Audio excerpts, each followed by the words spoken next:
Hello, everyone. Welcome. Friday at Going Optimal. So we're going to do the usual here for us. That's the chat gauntlet where 7 of my viewers, sometimes a fellow streamer, and 6 of my viewers and their viewers. But in this case, 7 of my viewers have generously donated their time to my stream this morning to participate in the gauntlet. We're going to draft on MTGAdraft.tk. I'll show you that website in a moment. It's a third-party website. We draft off client, export our decks out into Arena, and then we use the friend challenge system there to play out our games. It's a best of 1. That's why I call it a gauntlet. I play all 7 of my fellow drafters, and I do it in best of 1 so that we can be done before tomorrow. And if I did best of 3 against all 7, I don't think I would make it through. Hey, Brian, good to see you. Valhalla's Chosen here, back with a sub. Brian reached out to me. Can I tell him, Brian, or you want to tell him? I'll let Brian tell you. But good to see Brian here again. And anyway, we're gonna hop in here, and if chat can 4 win me, they win the week. If they can 5 or 6 win me, we go shopping with my gems at the online arena store for bling, bleh. Or if they 7-0 me, we talk haircuts. But don't worry about that. It's not going to happen, right? I hope not. Anyway, yes. For those of you who don't know, Valhalla's Chosen Brian, one of my earliest meme makers. And in fact, we tend to we remaster one of Brian's classics basically every set. Here, I'll do Brian's OG, but here's the where is it? Here we go. This is the one from which all chill memes have since come. All right, everyone, chill.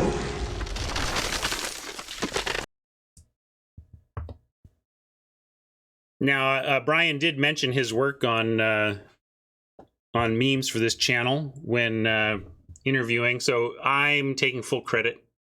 It's our stream here that got Brian that job. I'm sure of it. Sure of it. Not his hard work, dedication, long years in the industry, and excellent job interviewing. No. It's got to be the memes. Well done, Brian. Congrats.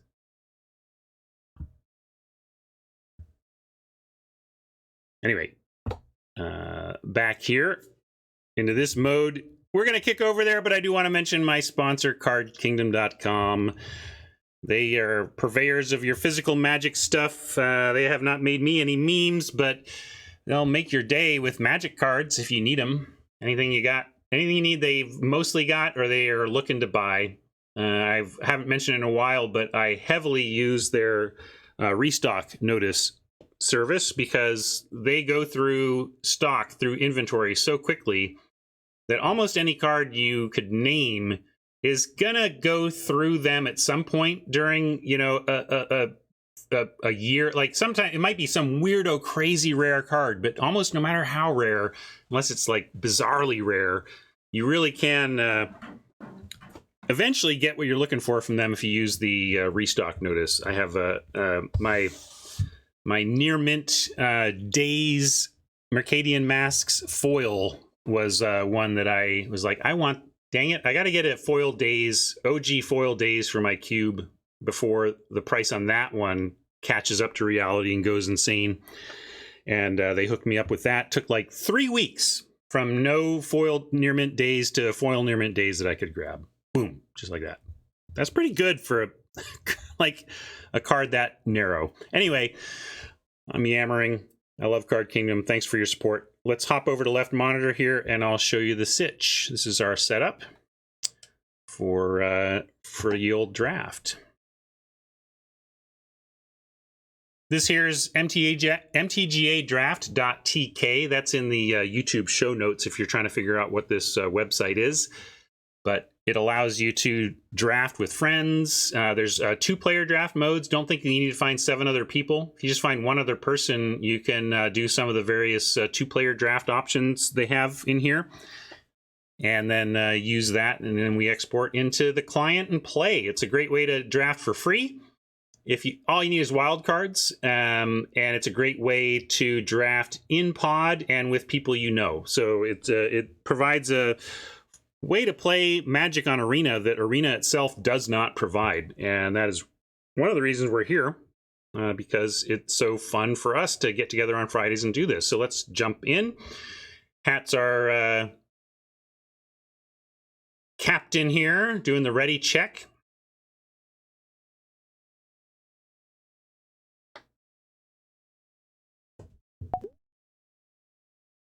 Boo! In a bomb format, you are not looking for dual lands in the rare slot, but let's see what we've got that we could come up with here instead. We've got Gift of Fangs and Lacerate Flesh as really the two pieces of removal here. The uncommons are all kind of interesting. Statuette, very aggressive card, although you can sack a blood token and make a 3/3 defender, so it's not like this only attacks, but I think of it as a pretty aggressive vampire card. Bloodseeker, if you can guarantee that you're going to make this thing happen, I like it, but it's a lot of setup cost. Might be just better to take the simple removal spell if we were going to take a black card. Fleeting Spirit is annoying, but not busted. There's been some busted 2-drop 3/1 uncommon white creatures in the last couple years. Maybe not busted, but you know what I mean. Like the really annoying and hard to get rid of. This is kind of that, but not quite as bad as those others. I don't know. Nobody in chat has any thoughts on this pack. Looks like, I guess I'll take the Fang, but I'm kind of interested. Again, I keep coming back to this trio of uncommons. Maybe the Statuette. That seems like I'm just gonna start Gift. It's solid. I just don't love first picking this. It's not the best removal, and there are times where you would even like take it out. You like the Seeker Scullies? Yeah. If I take a black card, it's certainly between those two. I do like the Recluse as well.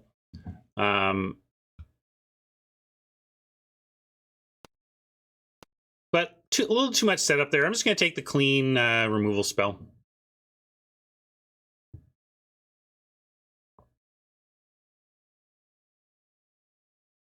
Brambleworm, always exciting.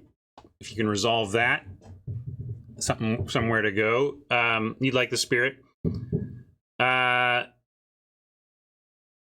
What's this? Return. Oh yeah, that's not any good. More removal here. Celebrants. Gift of Fangs. Yeah, it's probably Imprisonment. Egg is interesting as well. That's called. You like Second Wolf.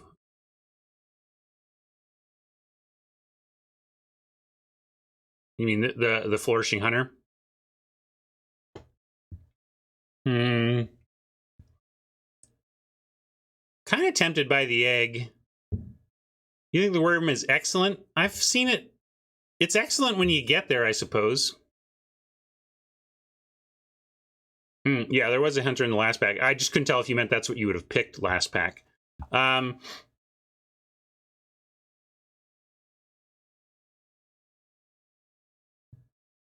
will take the Imprisonment because of how important removal is in the format, but there's some good cards in that one.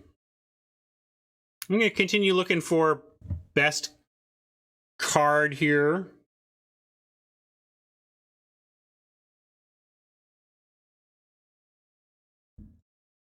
Ooh. Weird Al is coming to Seattle. I'm going to try to get tickets to that. I haven't seen Weird Al in concert yet. A friend of mine pointing that out to me. Yeah, early ones we can build around. That's true. You like the Mariner? It's pretty big. Just a big dude. What else would we take? Sorry, we got a Ridge Wolf that's a fine curve filler. Epicure, a good curve starter. Syncopate fills the curve anywhere along the way.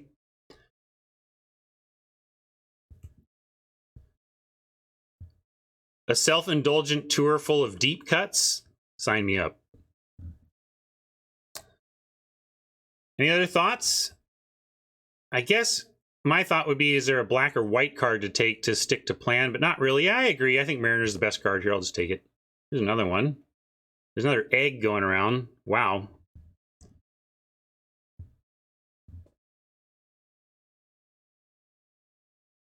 Ritual. Massive Might. Reckless Impulse. Yeah, we passed the egg once. If we pass the second egg, we're just asking to lose to eggs. Then we take a red card after that and have the set.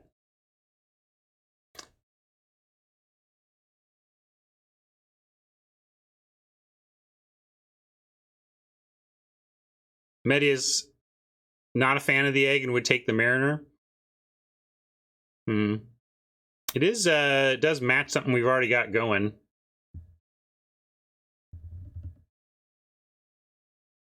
Yeah, I like that. We'll just lose to the eggs and beat somebody else. I'll take the Mariner.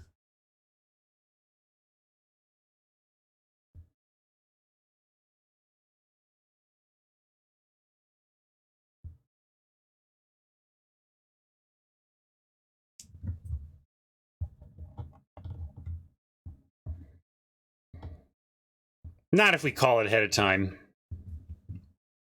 If you predict egg on your face, is it really egg on your face?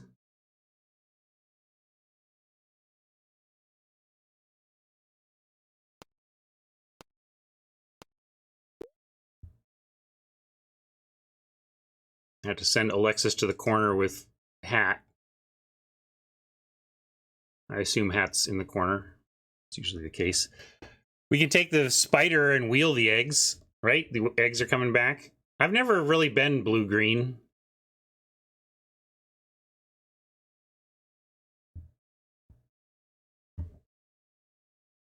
You can just take the sharpshooter, though. A little more straightforward.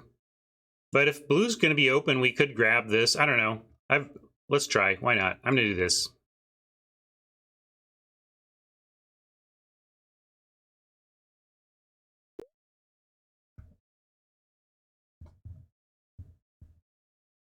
Recluse still here. Pick 6 seems pretty decent.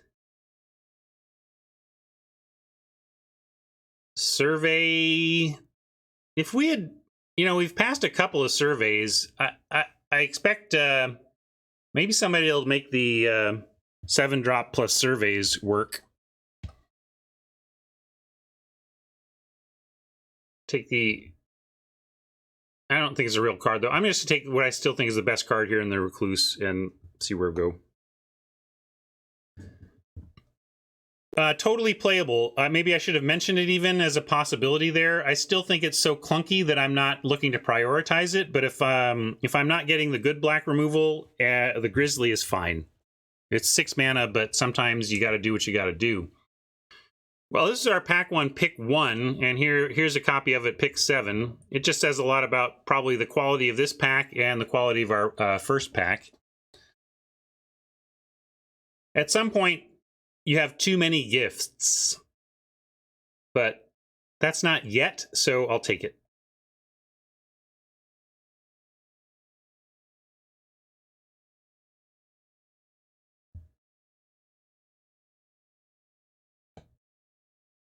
I don't know what I'm doing yet, though.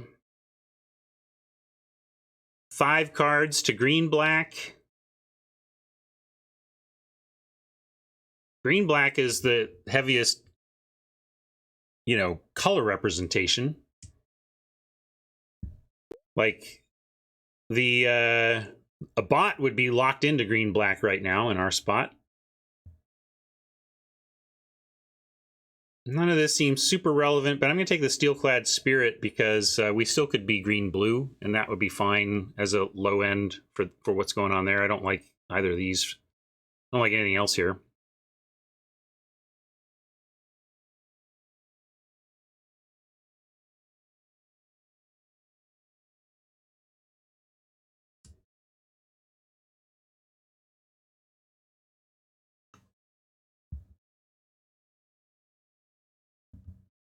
Yeah, Chicken, Luis and Marshall were expressing similar things. I think that's just generally good advice. It's just extra relevant in a bomb-heavy format. Syncopate or Wedding Invitation and Statuette still being. It's like Statuette was pretty high on my list of consideration for the first time around, but it's like the one color we haven't grabbed yet. I don't quite see grabbing Statuette right now. I think a Syncopate makes some sense. Specimen could. I'm going to take Syncopate, and then we continue to stay open here.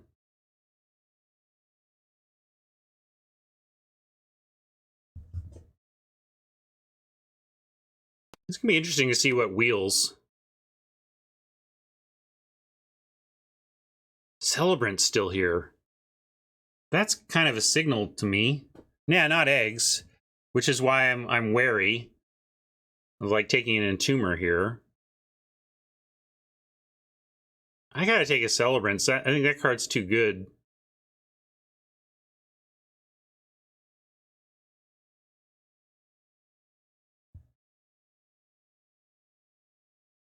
Pick 10, pivot into red? Sure. All right, this is interesting. The blue-green seems to be here. I think I should take the Disciple and shore up green. I shouldn't say shore up green. What I mean is lean green. Scattered Thoughts, yeah. It's a solid card, but not as important to me as making sure our twos are represented. And since we're not sure where we're headed, it's all the more important for me to make sure that wherever we do land, we've got some twos waiting for us there. So I'm going to do a 2. And then we can take a Scob. Not remaining aim, I don't think.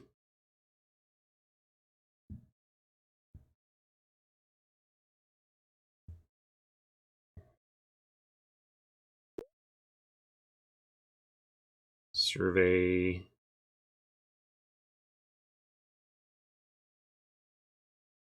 Well, so much for someone doing the surveys into 7-drop. Concealing Curtains, not a bomb like this set can produce, but a very good black card for sure. And then we've got, as Alexis says, the Werebearer. That's really the choice here. I don't see anything else even close. So it's Taxidermist or Curtains. And if we look at where we're at,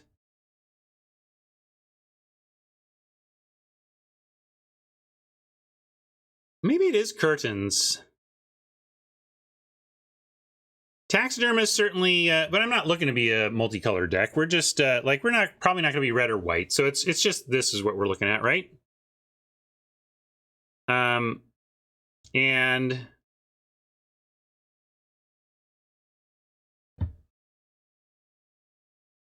yeah, well, if green black is most likely, we could take the Taxidermist.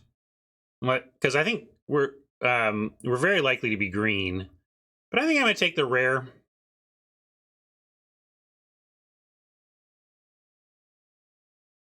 It is quite good.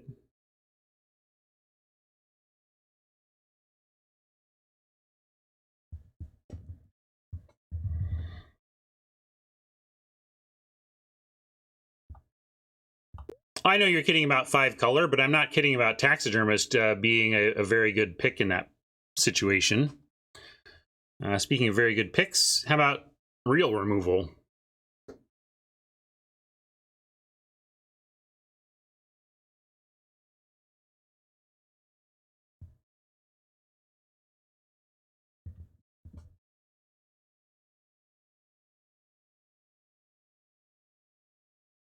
I knew I was getting a downfall.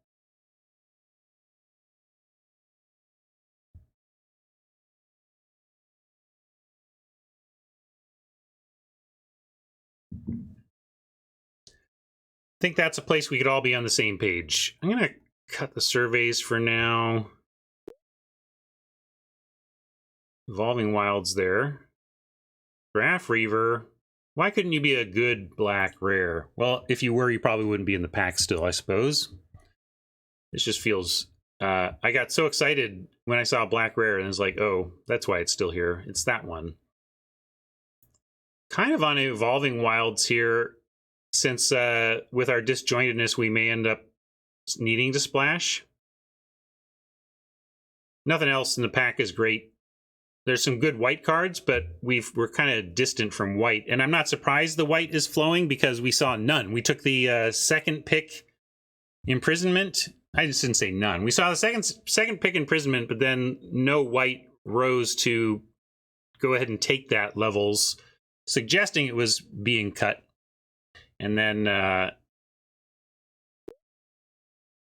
now, of course, pack 2, gonna see it flow in. Like, we can take Thirst on the splash, but Blood Fountain or Spore Crawler or Apprentice Sharpshooter, maybe Spore Crawler for curve purposes. I kind of want a Blood Fountain, but I want creatures. I think Spore Crawler at 3 is kind of what this deck needs the most, so I'm going to take it. Oh yeah, Wizard too, but I less certain we're going to be blue here.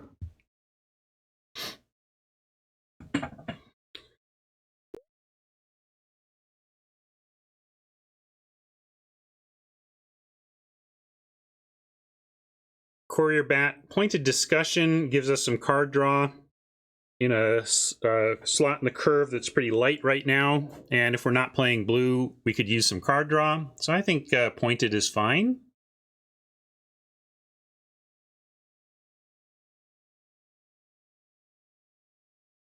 Kind of feeling like this blue lane is drifting away from us, and we're settling into black-green with a potential splash.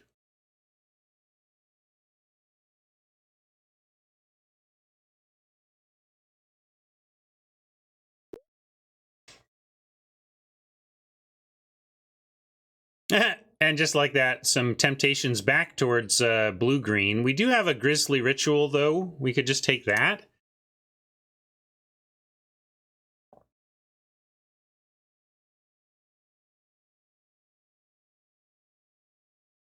What do you think, gang? Is this a reason to pull back in towards this? What do we take over the first egg? Good question. I think... Can't remember now.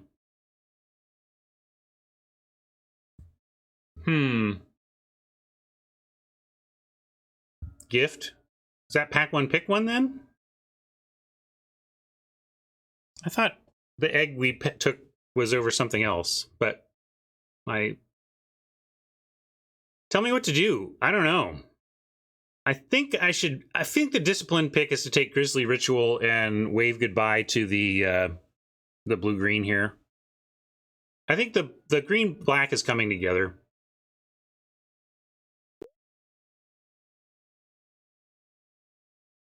And hey, Catapult Fodder can...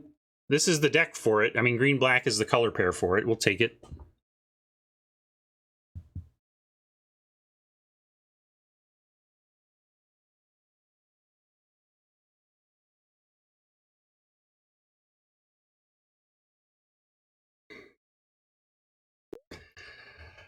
All right, I'm just actually going to have to ban Alexis, it seems.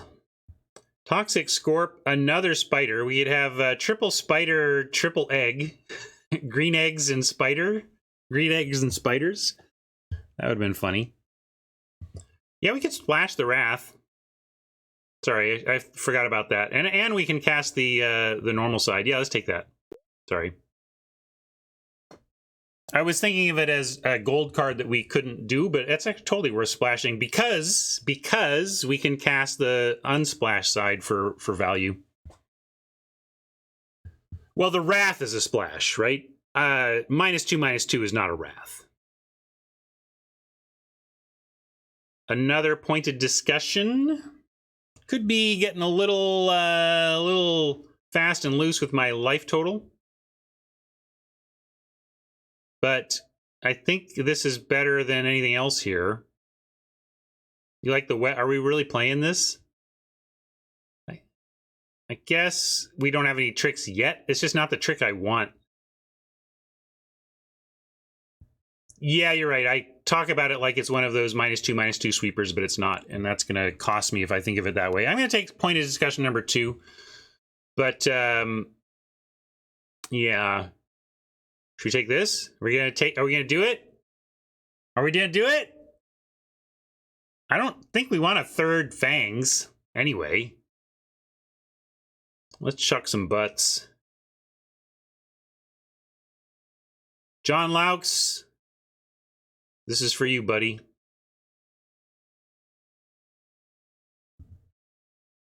We're going to call this the butt cliff.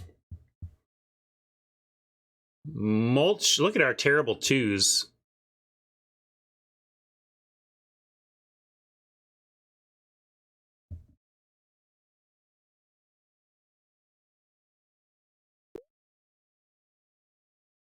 Well, now we've got too many points. I don't want a third.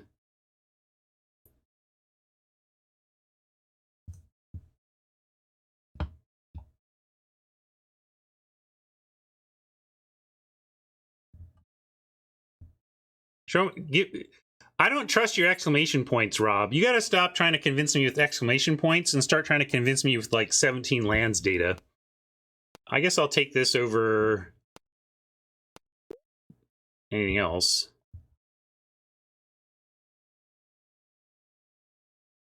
Rob gets very excited about lots of cards that I am suspect of.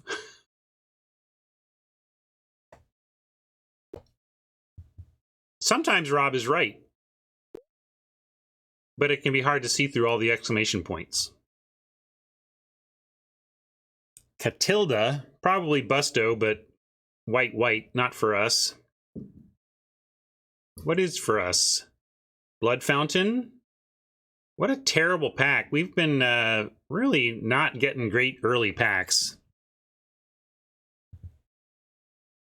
Then I'm with Rob on this one. I have all these pointed discussions. Definitely don't want to run 3. Yeah, you're right. Actually, I'm with Swaggy. I think this is Swaggy. I think this was going to wheel, which is why I was going to take the Blood Fountain. But I think you're... Well, yeah, Blood Fountain fills the curve, but not in the way that I feel like we really need to fill it right now, which is to have interaction on the board on turn 2. So I hear you, Swaggy. So you're right. We're going to do that and maybe wheel the Blood Fountain. And yes, I recognize I'm talking about... I'm complaining about the packs for us. I mean, this would be... It's just like, I get rewarded a lot with on-color pack 3 bombs or whatever, but not this time.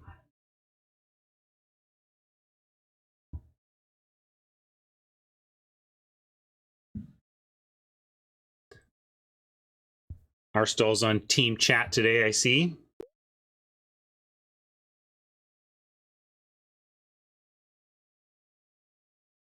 Crawler.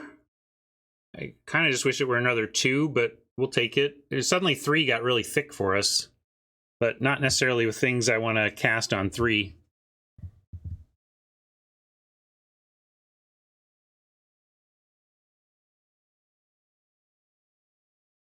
Yeah, there is a green, blue-black deck, blue-black exploit deck. If we had landed in, would have been very good too.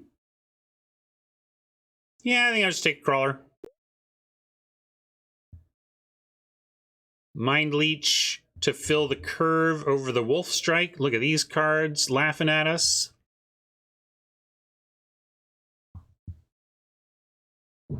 Maybe. Well, I'm trying to... This is... I haven't yet. I have reserved the Ghoul because I do believe our 2s are in that desperate of a position. But Wolf Strike is hard to pass.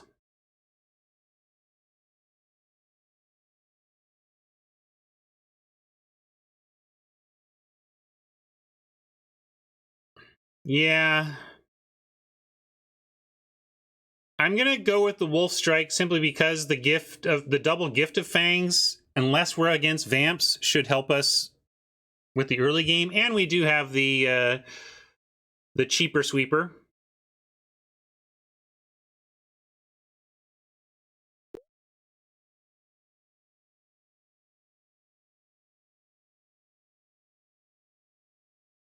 Ugh. Yeah, this is what's worrying me. This is just not great. We can take a Gluttonous Guest, though, as part of the Catapult Fodder plan, if you want to call that a plan. Weird deck.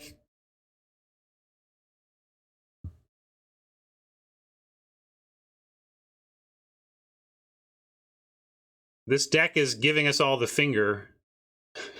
3 drops.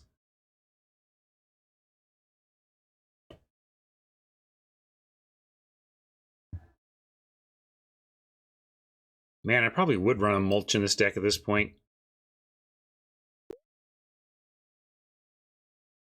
Hey, Scorp. Wedding Security is a powerful card. Specimen does some stuff synergistically. Scavenger, probably the ostensibly better Death Toucher for our deck. But Scorpion is the curve fixer, so we got to really take that.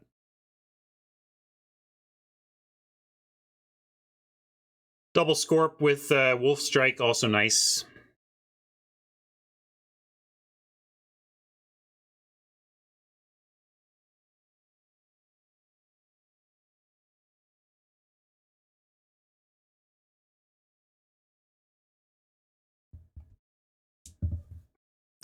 Well, this deck is not good, so bring it, chat.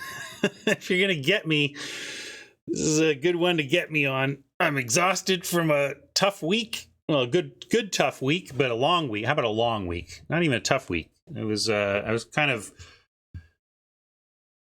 high energy busy, but busy.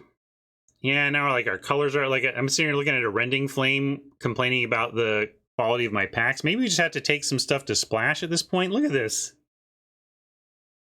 Rending Flame and a Braid still in here. Red wide open.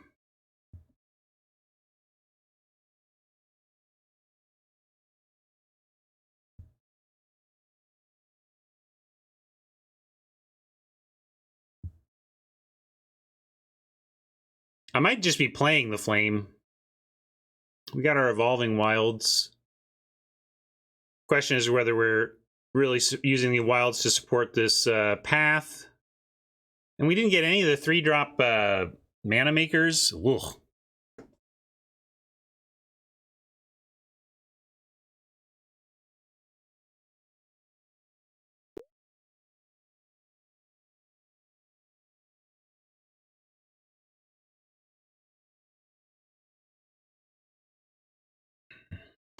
Socialite over Archghoul.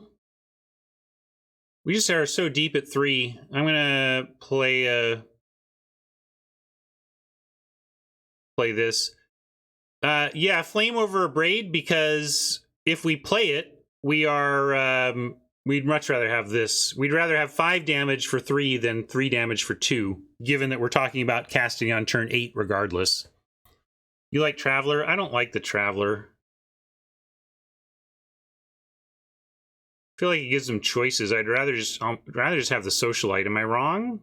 Are you on Traveler Invader over Socialite?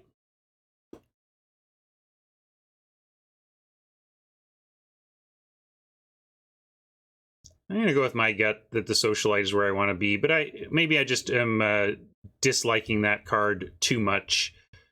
Recluse for the Toos.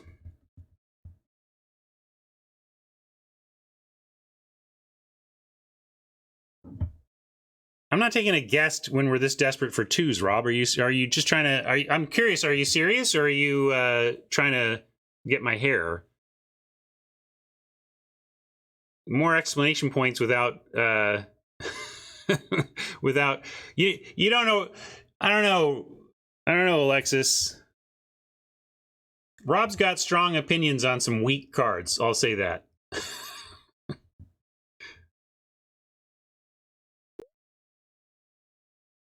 Hey, we wield our fountain. So that's cool, because we had talked about taking the fountain, presuming we would wield the Scorp. We did the grown-up thing and took the Scorp and still got the fountain.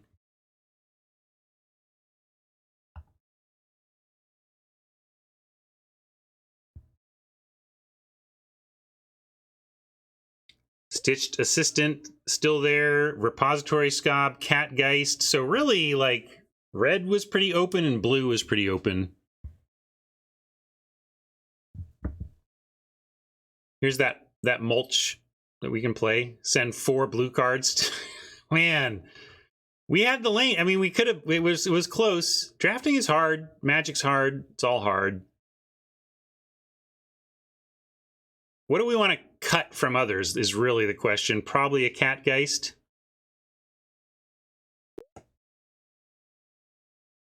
Look at that tragedy.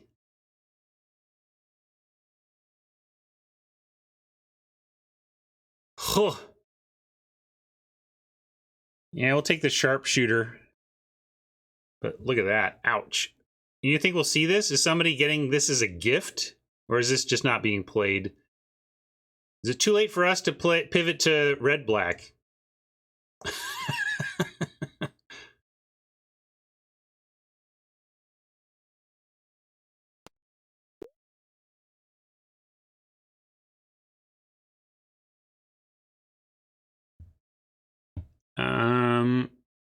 None of these really matter, but we're not playing the mulch. I'll take the ambush. Maybe I'll take the, this is annoying. I'll take that. Heck, we could even play it, I suppose, but we won't.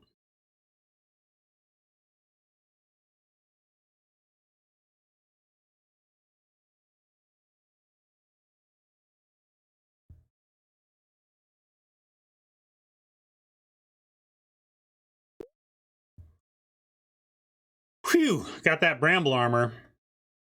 All right, this might be one of my worst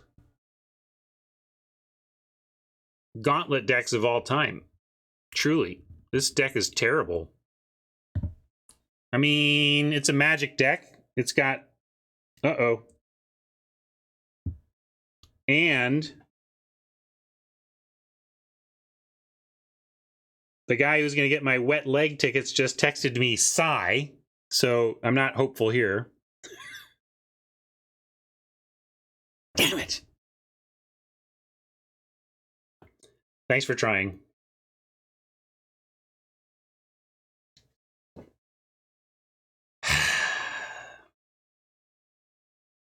For a band with only 2 songs shouldn't sell out in 2 minutes. And yet, a band with only 2 songs sold out in 2 minutes. Welcome to Seattle.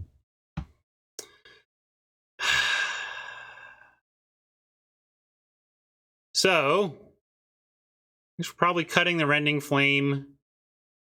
That leaves us with a 24-16. Yeah, small venues are the best as long as you can get a ticket.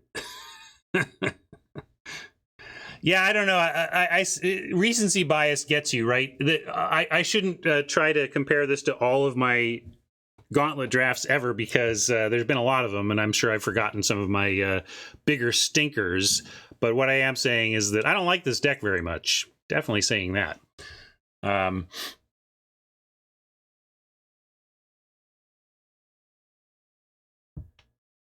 Oh, man. Yeah. It's even worse. Here's the story. Chrome on my phone crashed as I was checking out, and tickets are sold out now. He was checking out! He was checking out with the tickets in his cart. Put in my credit card, and it crashed right then, and then the transaction didn't go through. Ugh.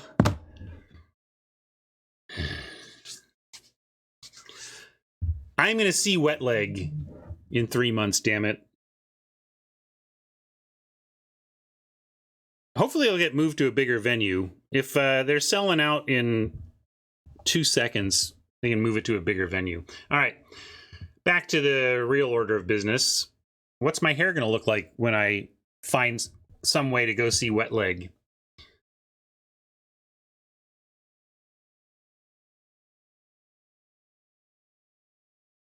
Oh, War Furnace. Yeah, I should mention that one. I don't know. Man, they're coming to Seattle for that tour very soon.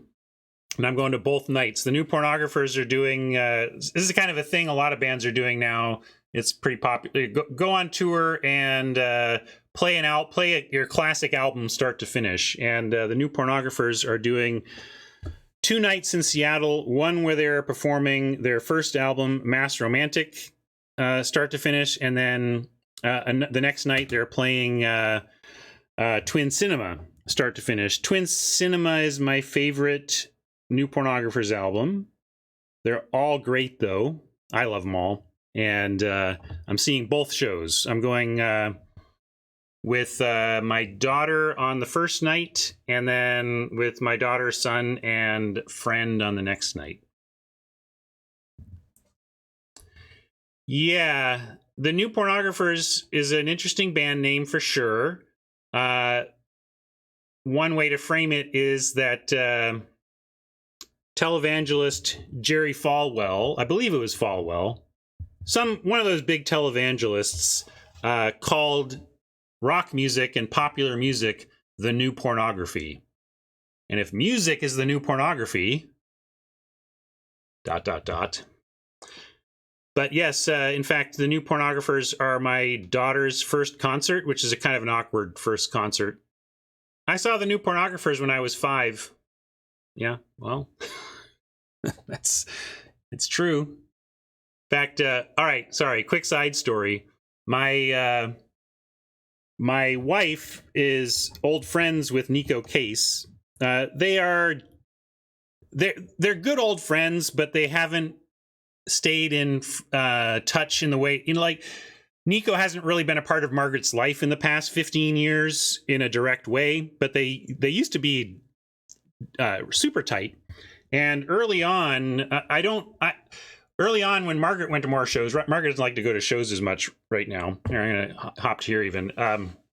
But back in the mid-aughts, she did, and back in the mid-aughts, she was tighter with Nico, and I got to meet AC Newman.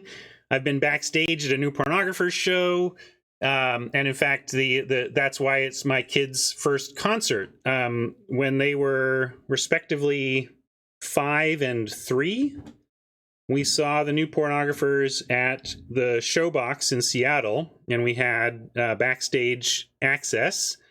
And it was really great. And then and now Oliver, my son, has always been pretty shy, and he was even shy at age 3.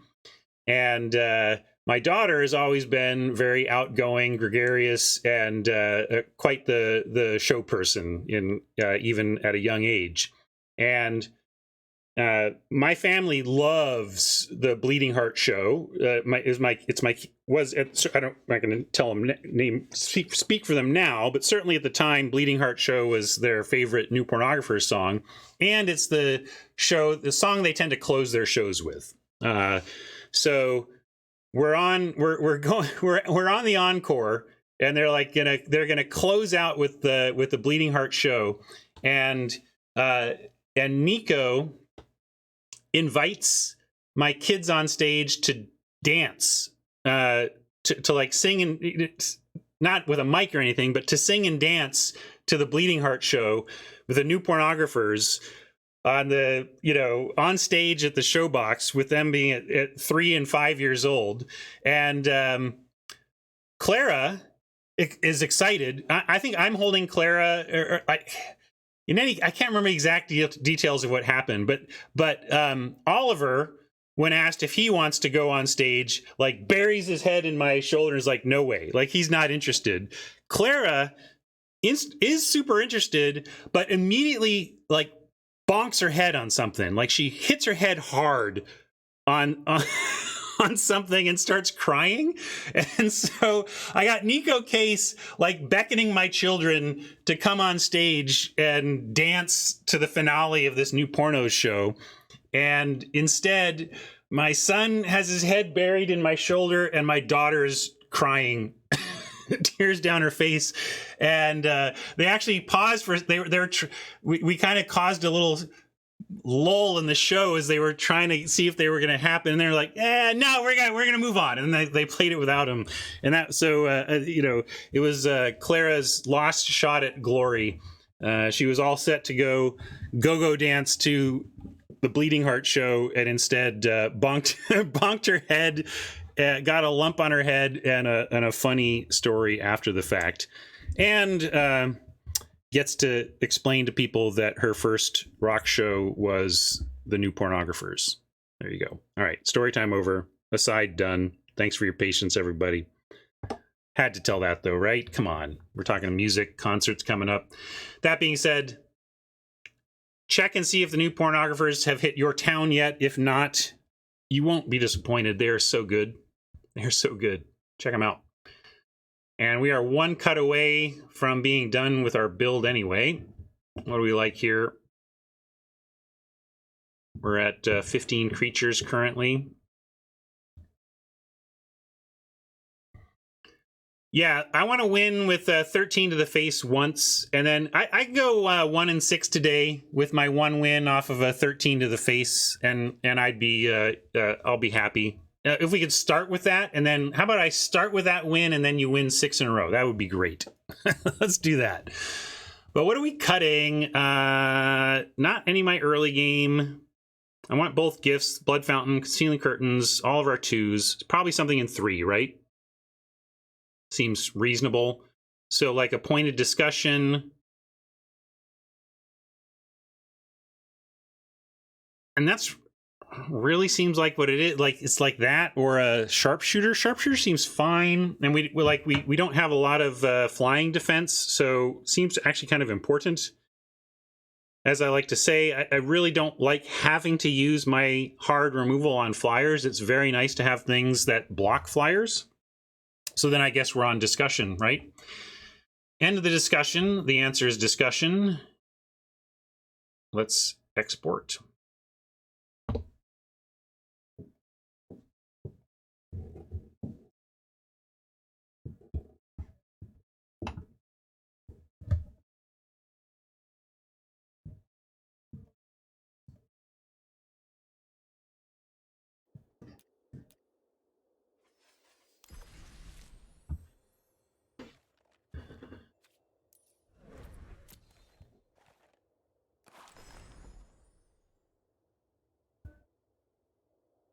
All right.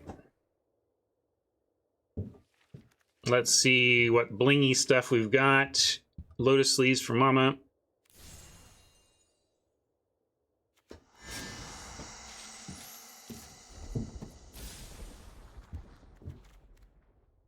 And call that complete. I guess I'm picking the land. I am going to insert a plains to have that sweeper out.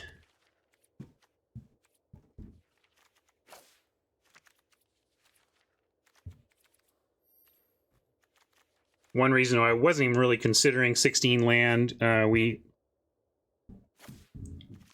need to run a plains to splash, and that would just reduce our total land count in all colors to too low, I think, to try to squeeze 16 lands to the deck. And then we'll, yeah, sure, whatever, craft all. And what's your suggestion? Oh, if I suggest it, they're going to suggest the plains goes away, and I don't want them to take the plains. So let's see. Well, maybe they won't cut the. Let's see. Let's test the. Let's see if they take out the plains that I manually put into the deck when I suggest lands. Yeah, they took it out. All right. I guess I knew that would happen, but easy enough to fix. And I think we need to at least go 7, 8. But that looks good. And what are we calling this? We've got the icicle at 3.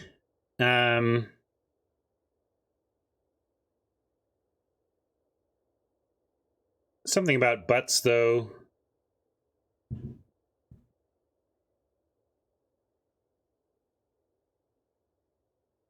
No buts. Ifs.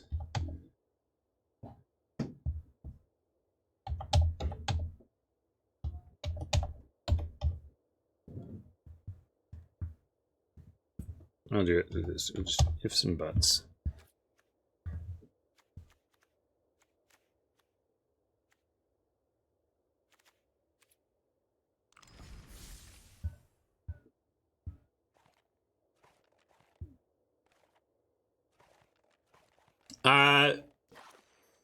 My problem with going that heavy in swamps, to speak to Arstall's mana base comment, I just feel we've got 2 drops in green that we want to cast. I basically, when I'm considering my core mana, not the splash, I'm really looking at this heart of the curve.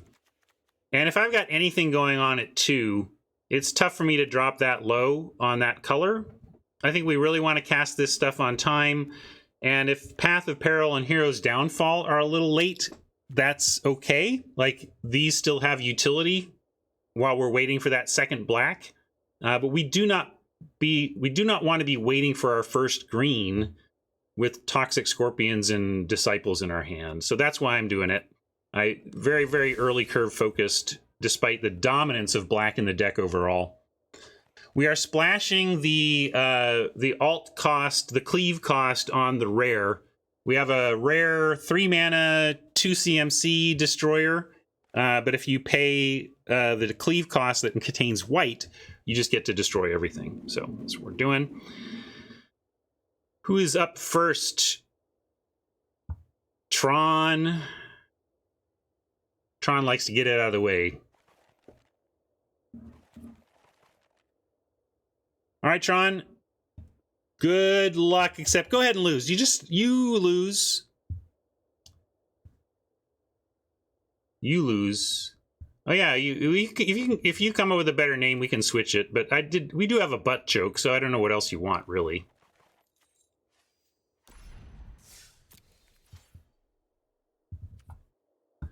Right on, fat guy.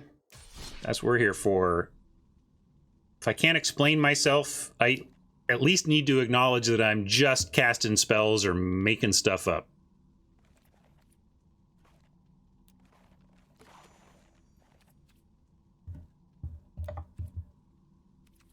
$40 card best of 1 against Tron. Let's see it.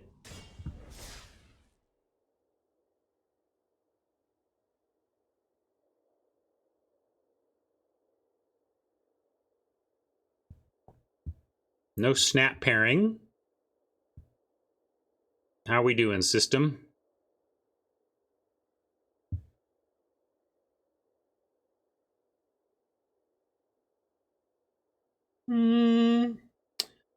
If we've both submitted, let's just bail and try the restart.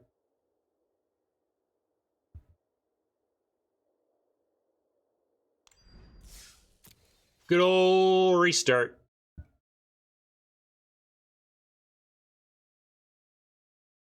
It might be me. I don't think I restarted my client at all today. So, you know, if you let it hit that state where it does the you've been disconnected and then reconnect, I feel like everything is borked after that.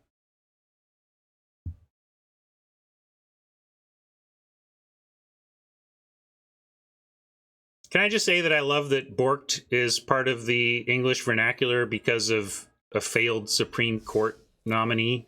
I love that. It's a great word. It feels like the Muppets made it up.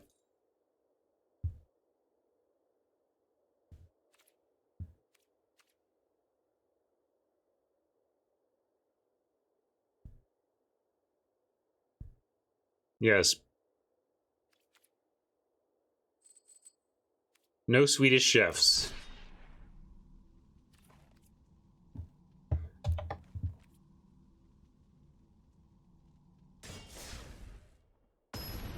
Hey, what do you know? We restarted it and it worked immediately. Wizards! I blame Alexis. I'm sure some of her code is still in there, so it's her fault. Alright, we can keep this.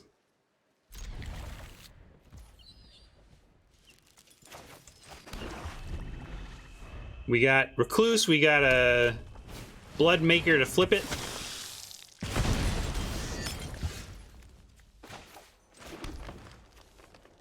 I will not put a Fangs on the Epicure. That would be a way to lose target game.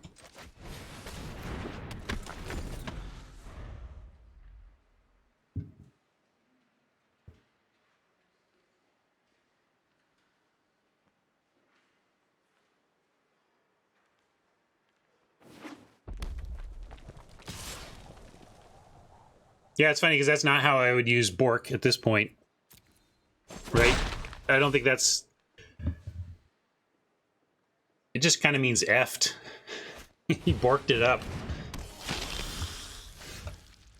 Well, these Gift of Fangs are looking awful, and Tron in red is looking scary. We know how wide open red has been, but we have a nice play in the Guest at least. Could offer the Recluse, but we're looking to flip this eventually. I think we're not. That's a little greedy. We're gonna see if the Gluttonous Guest gets it done here. Well, we're likely putting Gift of Fangs on the Guest because we have nowhere else to put them currently.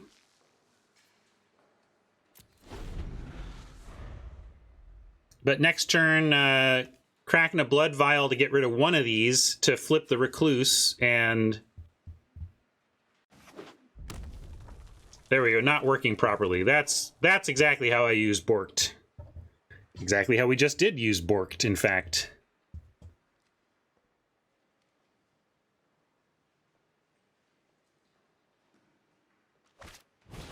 It's unlikely that Tron is mono red, but certainly it was such a wide open color, you could convince me that that in fact Tron is. I'd be surprised. I think generally it's not worth it in Limited to restrict yourself to one color that way. It should at least be a splash of something else, but maybe Tron is heavy, heavy reds and a splash, or more than likely in our lovely game, Tron is just missing a color and staring at some cards he can't cast. Yeah, let me think about my turn before I do anything. So we can put Fangs in the Guest, and we can start turning sideways, but I like Guest as blocker right now. I kind of like, given how low impact the Fangs clearly are here, I like going Fodder, Swamp, and paying 1 to pitch a Fangs to flip the Recluse. So that's my play. Loot first, sure though. Alexis is absolutely correct about that. I should get my sequencing better.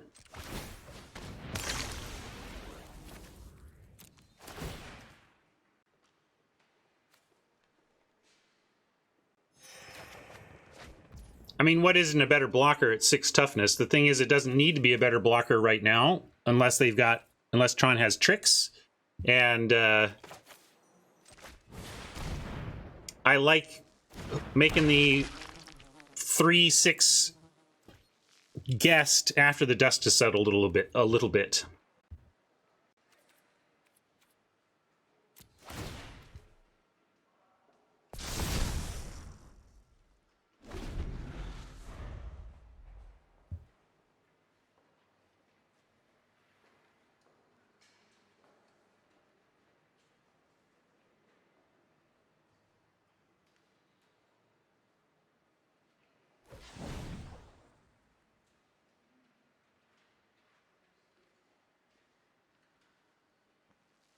Looks like Tron is going to rummage here.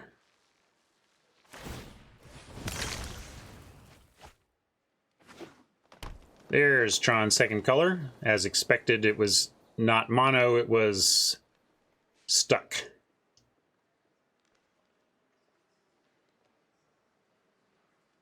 Oh, sorry, yeah, let me get you to the right scene. Any free memes? No free memes. Wow. Unlucky. Well, this open mana screams of tricks, but I would trade Odious Witch for some tricks here. Yeah, nothing flips the butt chucker.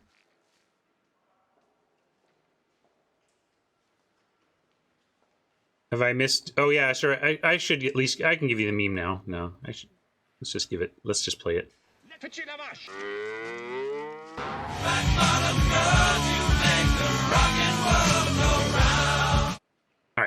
meme out of the way. Now what are we actually doing?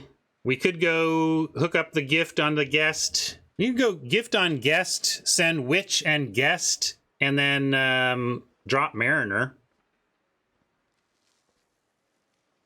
I mean, 3/6. I'm just worried about the open mana.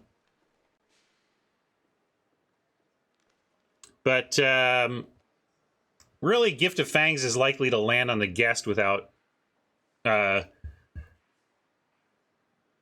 I don't know. That's why I'm not doing anything yet, Alexis. I want to move an agenda forward. I don't want to wait to lose to Tron, but Tron might be thinking I don't want to wait to lose to the catapult fodder.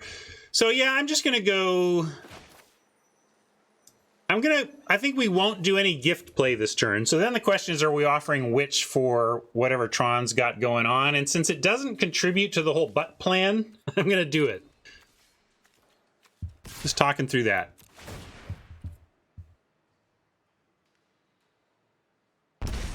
Basically willing to trade Witch for Trick or not. Yeah, that's fine. We'll play this out. Drop Mariner.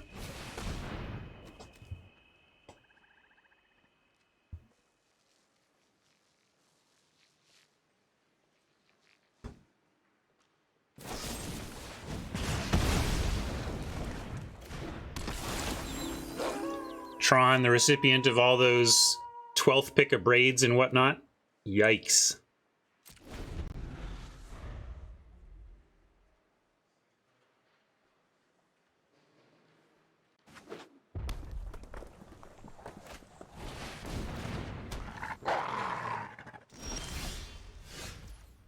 Path of Peril. Hey, what do you say we fire this off? That seems great. We follow with a Recluse. At that point, I offer the Mariner for the Wolf, I think, and be like, then we're in the driver's seat from there.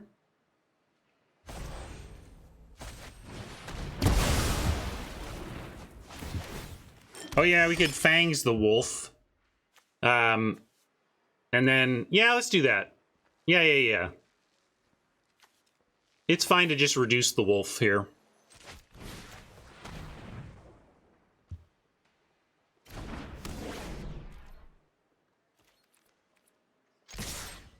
And we can actually just straight attack.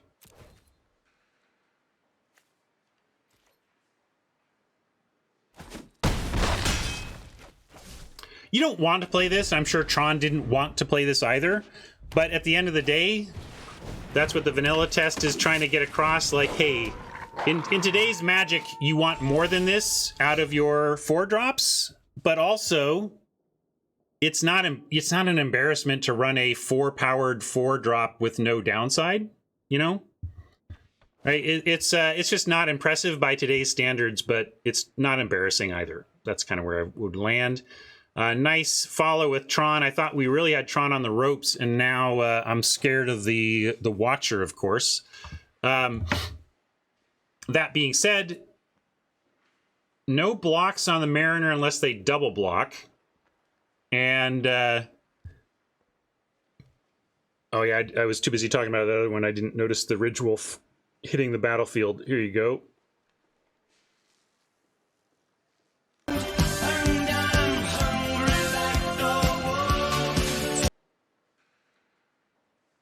So now what? If I play the Recluse, it's just going to die to the Ballista Watcher.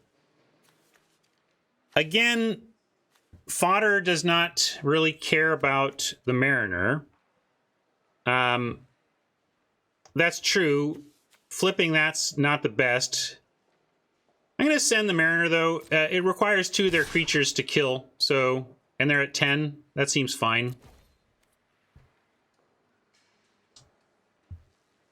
Either give up those 2. It's kind of a 2 for 2 since one of our removal spells in one of our spells is on there, but I like that.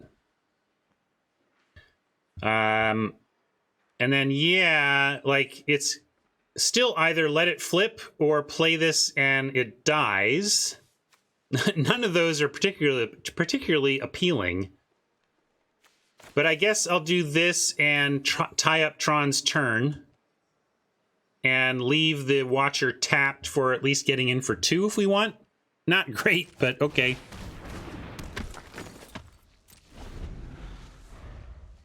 Blood tokens turning Tron's bad draws into something else is pretty powerful for him right now.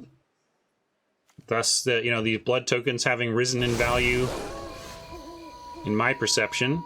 Now we can play Sharpshooter and hopefully flip things. When is this? At the beginning of combat. Okay, yeah, great. So it happens right away.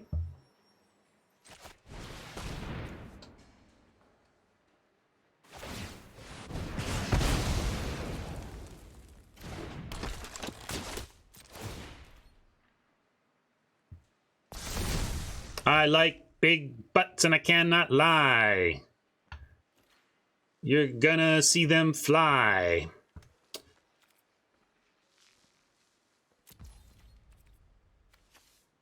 Yeah, I suppose I should do this. Actually have this up.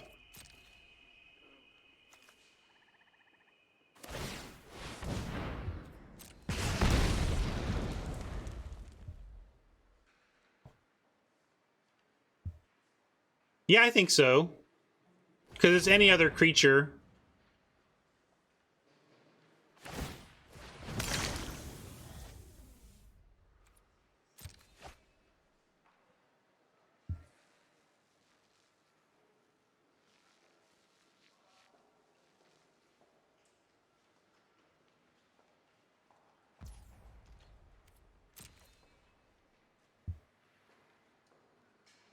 Tron can't attack because we would just have...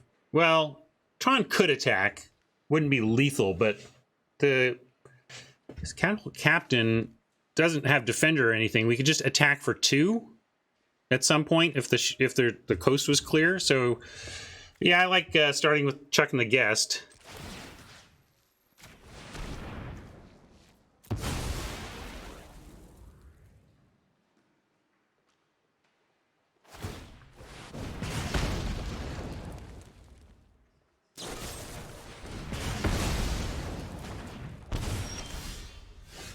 Ooh, there we go. I have a meme for this, but I can't. Actually, right. I have a replacement to put in that we're going to try, but right now this meme affects my. It causes a copyright. It causes a flag on YouTube, so I'm not going to play the meme right now.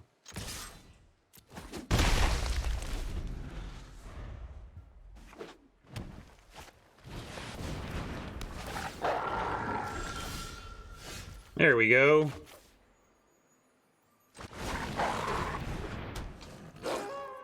Just need to untap and have Tron not gain any life here.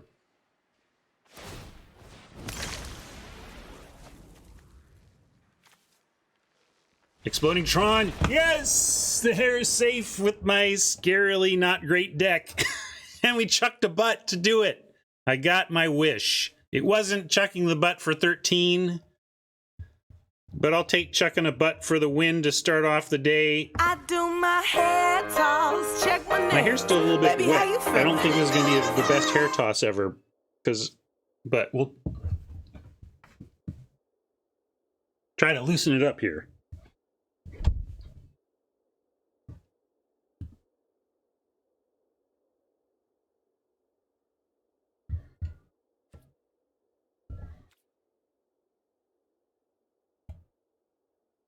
Good game, Tron. That was our hope. Remove some stuff and chuck some butts. That is like that's the only plan the deck has. Oh, I do not like this deck at all. I mean, yeah, watch me go 7-0 with it or whatever, but I still don't like it. It's a little too narrow.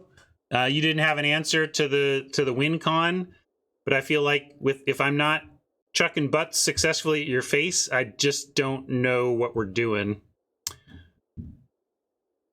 Will I be playing in the Arena Open? Is that is the limited open this weekend? We'll see.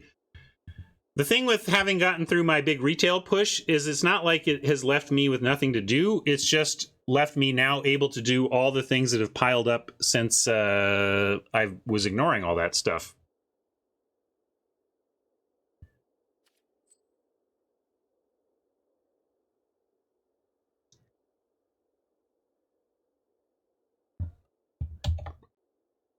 All right. Robert, aka Rob, aka Gar, aka whatever he tells you he's calling himself today, is up next. Gargantuan! Let's go for it.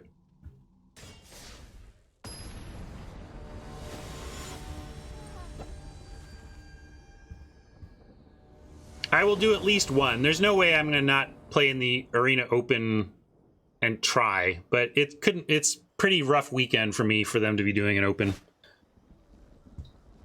All right, another double gifts. Hopefully we'll find an opponent with targets. Tron had very few.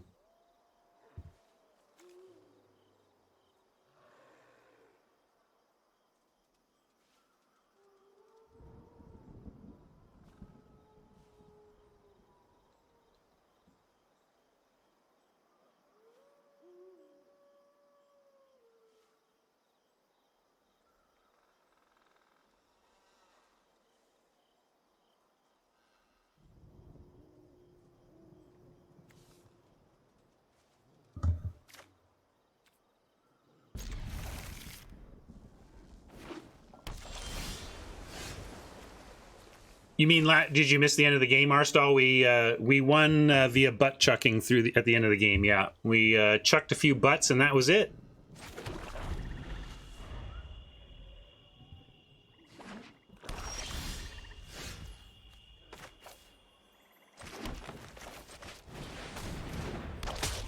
I don't even know how many creatures we have that help flip this thing. We might be really pushing it on that as a win con, too. Like, let's see, we've got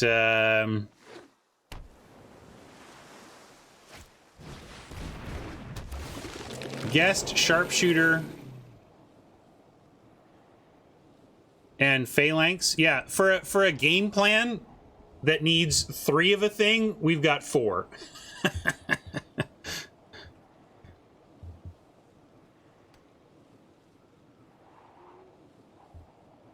So, yeah, suffice it to say, happy the hair is safe. I can now take any beatings that come my way with a big old smile. Well, medium smile. We'll see. Smile right now.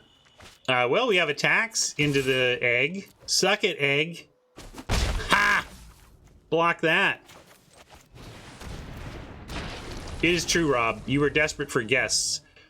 But really, I wasn't even thinking about the catapult fodder. I was thinking about 2 drops. I stand by that.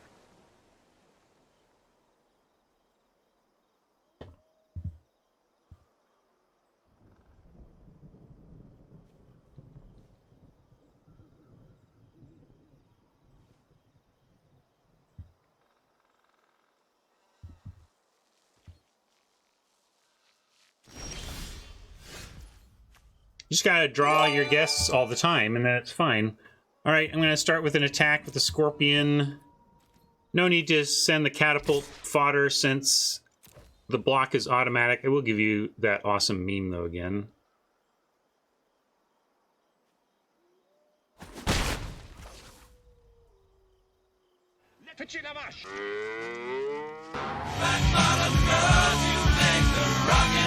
Well, I could...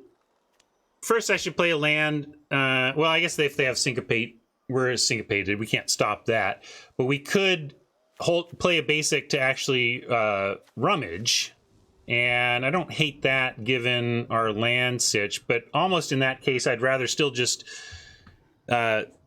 filter our lands with an Evolving Wild. So I'm going to do that.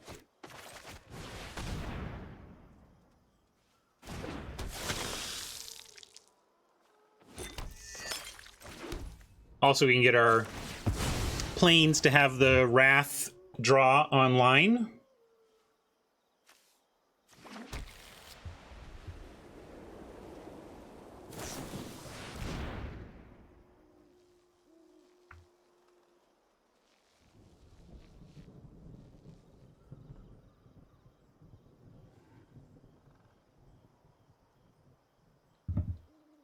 We could put Fangs on the guest if there is nothing else to do here. I just, as you've seen, really, I really don't like putting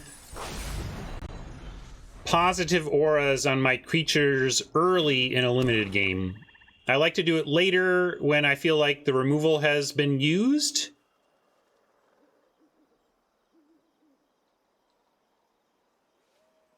I think specifically they were saying when blocking a 4/4 later. But exactly why I wouldn't bother doing this now. If we come to the point where we need to block this flipped 4/4, we'll do it.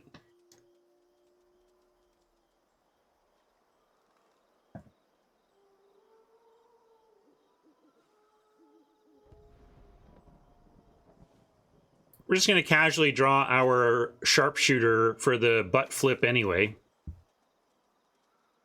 Martial butt flip.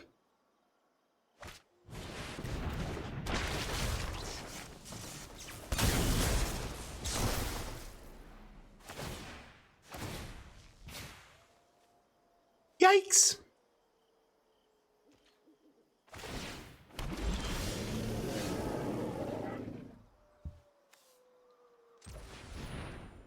I'm going to send a forest away and look for some hope.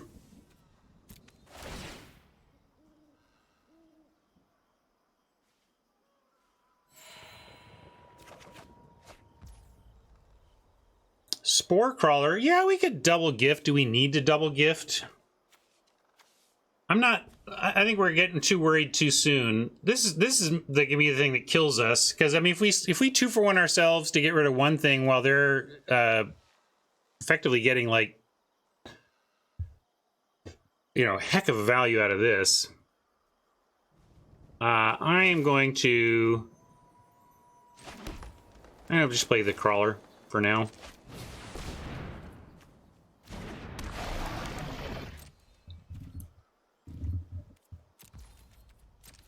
Pass it. We can do things like send in the Spore Crawler for a suicide attack that draws a card and then sets up Fangs to finish.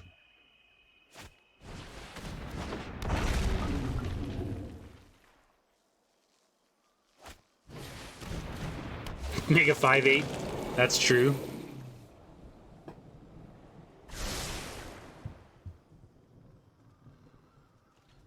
Well, I did say we were going to lose to the eggs, so here we are losing to the eggs.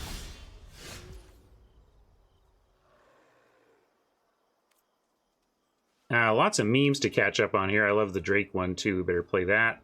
Started from the bottom, now we're here. Started from the bottom, now the whole team here. And I like sending Spore Crawler and Scorp.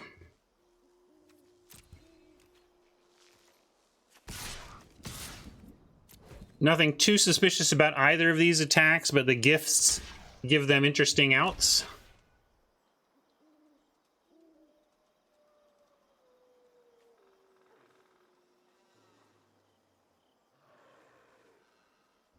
I'm surprised Gar is looking to block the Scorpion here. I was kind of just expecting Gar to take the one there. Yeah, that's kind of what I'm hoping for, but I also think this is probably what Gar is processing, whether or not he wants to take that risk.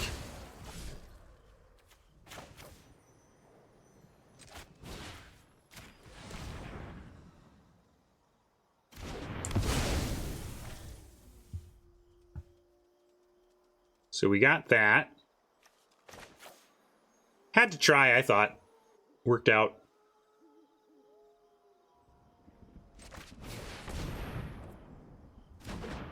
Yeah, now we actually have another thing for the other fangs, right? And then from here, we can try to hold out. Ooh, there's a pause. Think he's going to go for... I did have the Malice, but chose not to use it on the egg, I guess.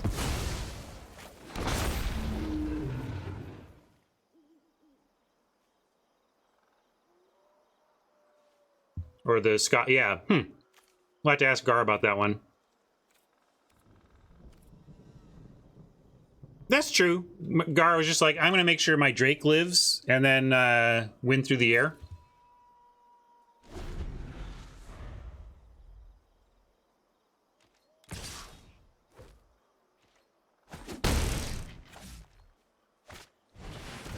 Whoa!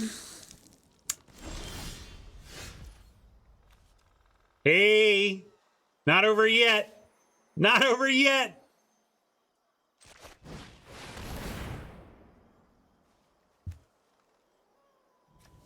Although, I should have played this land. Now I get syncopated for 1. That would be just desserts. Do it. Do it, Gar. Syncopate me for 1, and I'll just chuckle and laugh at myself.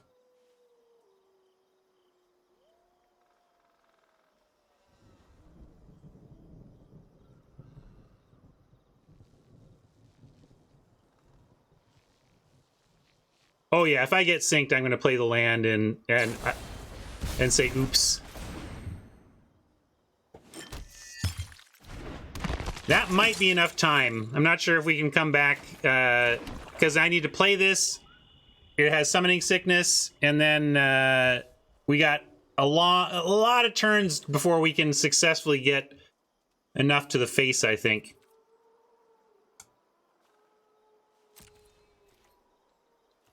I think probably just I was just talking about it. Sorry. I was talking about playing the land and then I just did my... It's because streaming is hard, really, honestly. My hand and mind go off and play Magic while my mouth is talking sometimes while streaming. It's a problem. I don't know...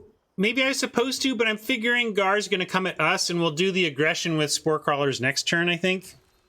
I don't know. Maybe I was supposed to do that now.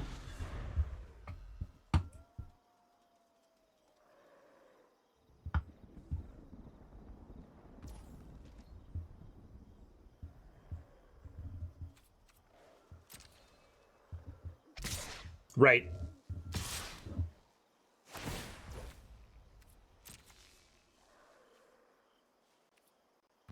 No worries, we're just going to draw it naturally. But you're right, if we think that the only out is the Wrath, I should be doing everything I can to draw extra cards. But I don't want to... Should we... To that point, should we... Let's... How much does the cleave cost on it cost? It's 6 mana. 1, 2, 3, 4, 5, 6. So if we don't draw it, we cannot loot to it and then cast it.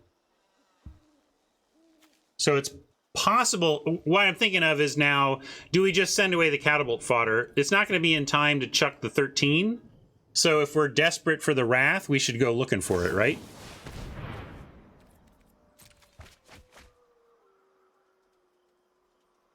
But I mean, we're up against a Blood Vial Purveyor. Like, usually hard removal or a Wrath is your only out.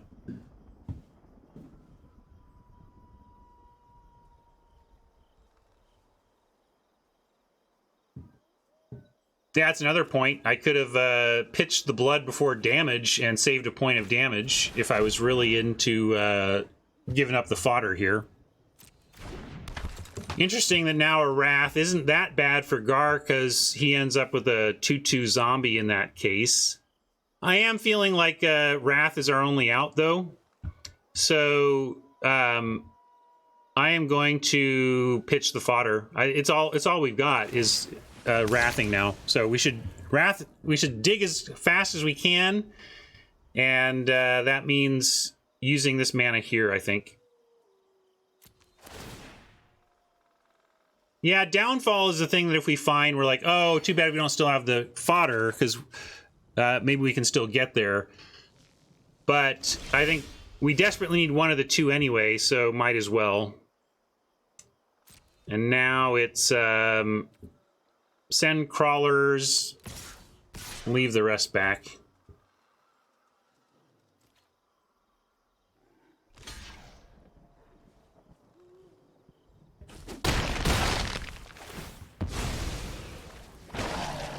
Smart for Gar to not let one of these die. He knows what's up. He knows we're digging for answers and doesn't want to help us in that dig. And in doing so has ensured our death. 3-drop press. Oh yeah, I guess we can do this. This doesn't do anything though. We can't, like, if I play this I get blood, but then we just lose. So What does this do? What does anything do? We're just dead in the air, right? If we do this, we make a... I guess we're not dead, like... Yeah, I guess we gain. This is just so over, though. Yeah, whatever. I guess... No, that's not true. We have the Wrath. I gotta play to the Wrath. So if we survive even for a turn more, we get a Wrath. Okay. Still digging for Wrathing. Still... But it's the Serpent. If Gar goes in on the Serpent, we're dead, right? That's the thing that... That's why I was presuming it was over. Now, as I recall my math, it was Serpent death.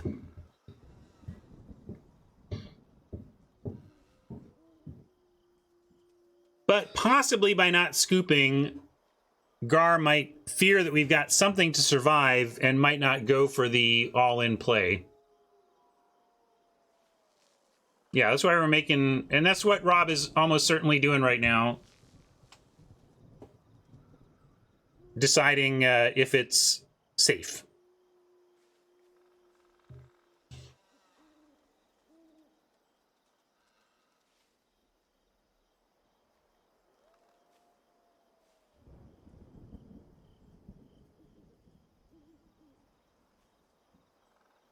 Just check the stream real quick.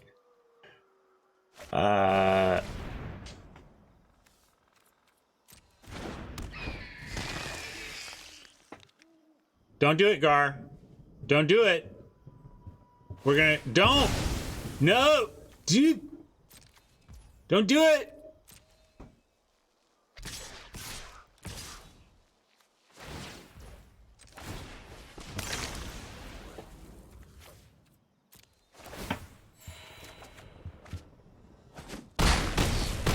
He did it. Is this a dead man, Doctor? Very dead, Mr. Spock. Oh, don't have my record right at all.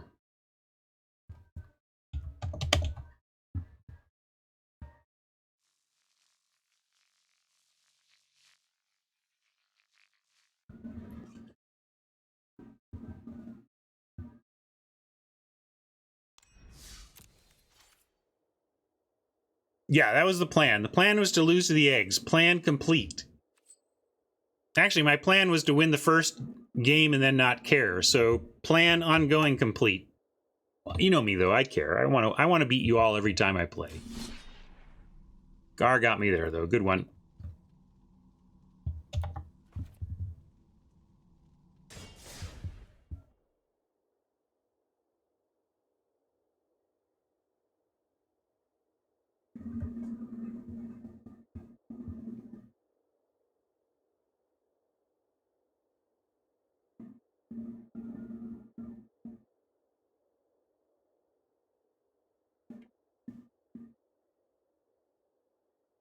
I hope you are, Tron. I'm starting to hope that you just have to live with being the one in a chat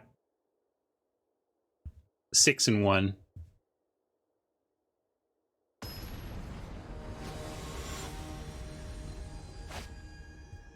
Good game, Gar.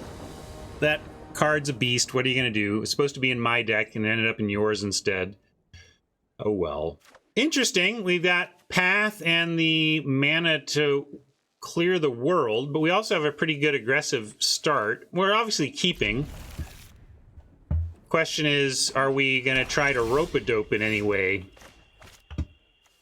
Which is to say, sandbag, hold back, and try to get a big wrath. The trouble is we're talking about a 6-mana situation. In classic sandbagging for wrath, you're wrathing on 4, so you can get on board. Unrealistic that we're going to somehow... But the other thing we can do is try to get the just the cheap stuff, not play our 2s. We could start on 3, although we don't even have a 3. Yeah, I'm going to just play a Disciple here.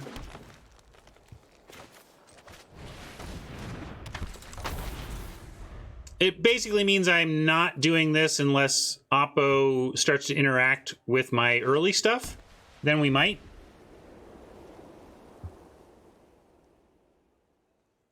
But this is too anti our hand to try and set up here. We just know that we have down the road a Wrath bailout, which is pretty good anyway.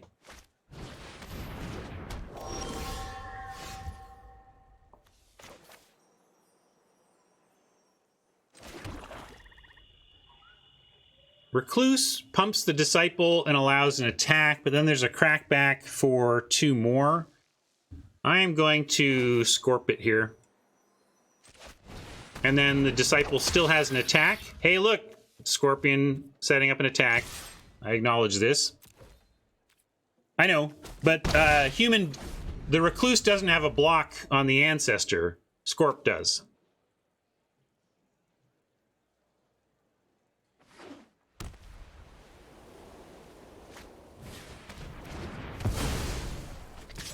I don't mind that trade.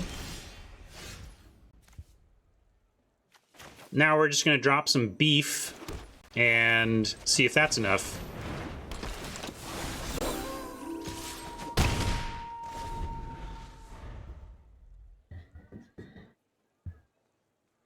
I do have a Wolf Strike in the deck, yeah.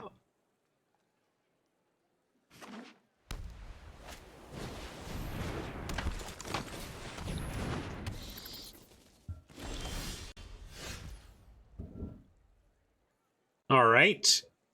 Instant Speed Hero's Downfall, nice to have in combat, although I expect if there's going to be a block, it would be a triple block. But then we can kill the Ancestor and still get kind of a 3 for 2. So I'm in for a 3 for 2. We can also play the Recluse and still have the 3 for 2 and have an attack with a Disciple. So let's do that.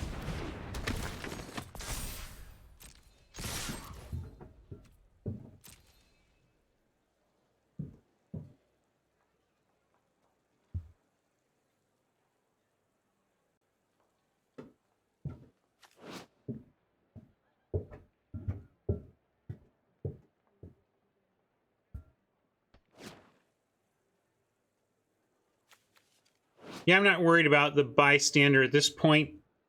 I think if we... I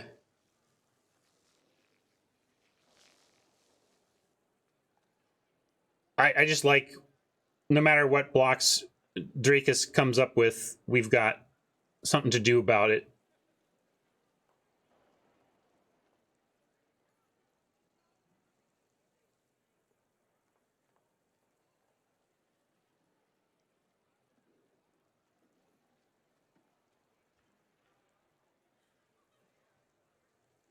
But yeah, if it flipped on death and you were trying to kill one and then suddenly the other one becomes a 3/5, that's rough.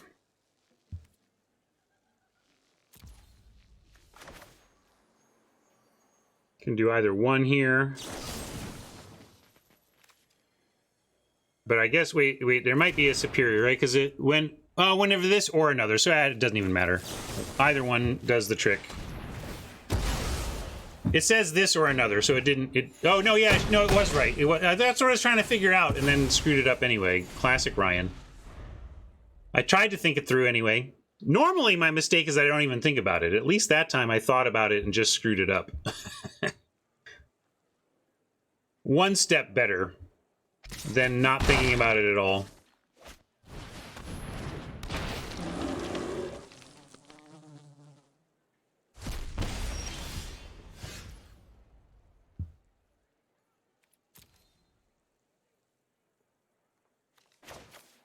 Scavenger is gonna get the Mariner, it looks like.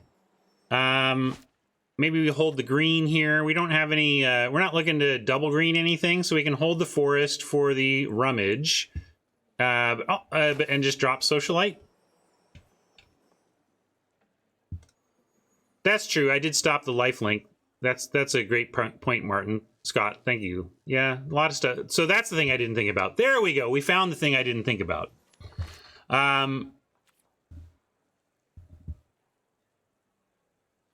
So I was right on accident.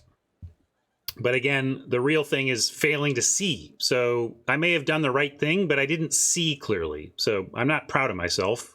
I got there through not seeing clearly. That's not great. But yeah, let's go ahead and attack. This has got to trade eventually. Let's trade it off.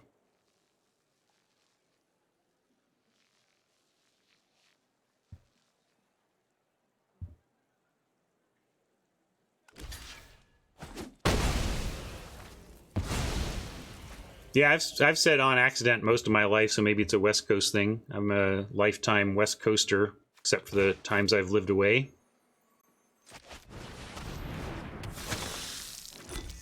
Oh, let's do this now so we flip the Recluse, huh? See me yeah, I mean, I've been thinking about that the whole time. Shut up. Probably not. I mean, Rob, you know it's not a reading stream, right? I read it once a while ago.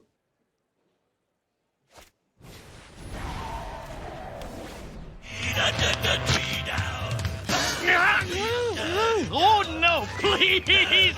I can't read your crazy moon language!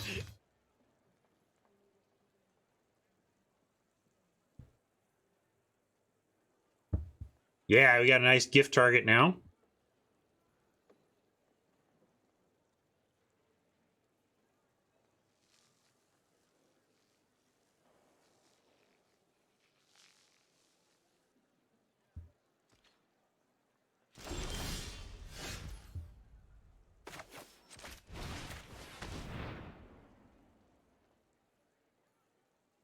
I remember it now.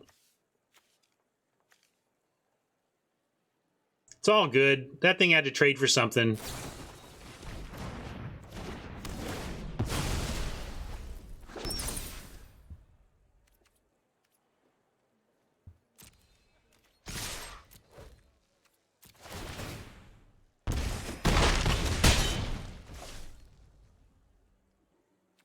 We'll continue to hold a forest. Now the poet meme, all right. They should have said the poet.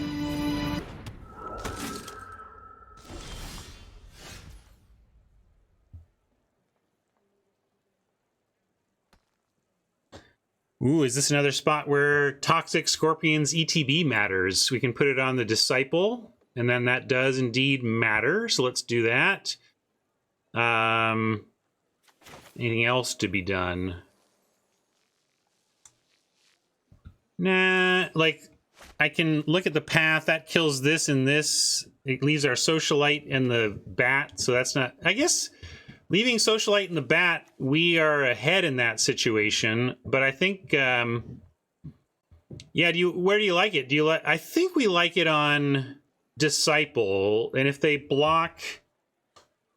If they double block the Socialite, I think we're okay with Socialite for Bat.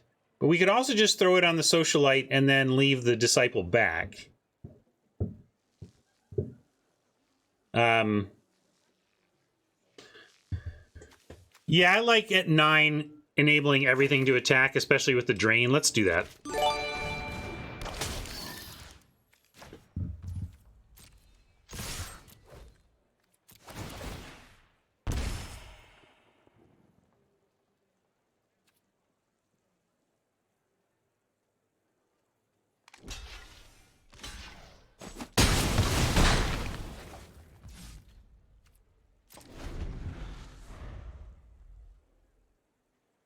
Now we have a potential good Path of Peril on no cleave mode if Drakus attempts to stabilize via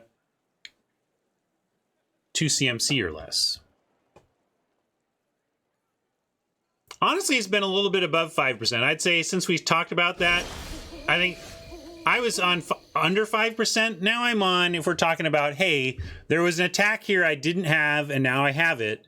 It's been a little over 5%, not quite as low as I was thinking.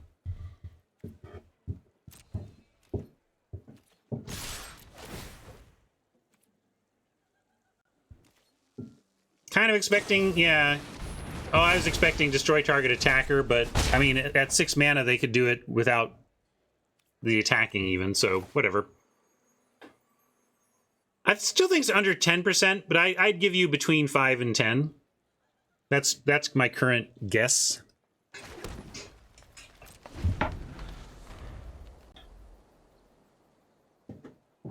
We do have a card draw spell in here. I don't want to sandbag double lands and then feel dumb about drawing cards I can't cast. There's the Traveler I wasn't too interested in. Now watch it get me. Although Guest here pitching Maybe I'm supposed to play actually a long game now. Actually, let's start with sending in the Scorp.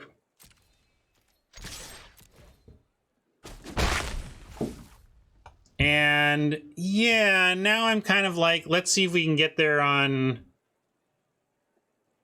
Scorp attacks. I'm at least going to let Drakus deploy this aura. And then we'll see what next turn looks like.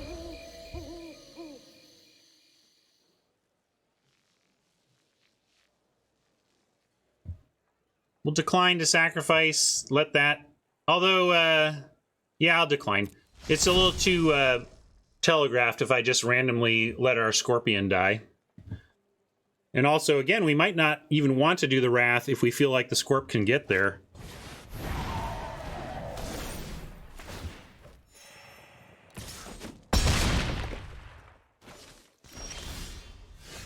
All right. This is good. Now we just path for 6 after we attack. And then the turn after we get Guest, Recluse, Pitch Swamp, Flip Recluse.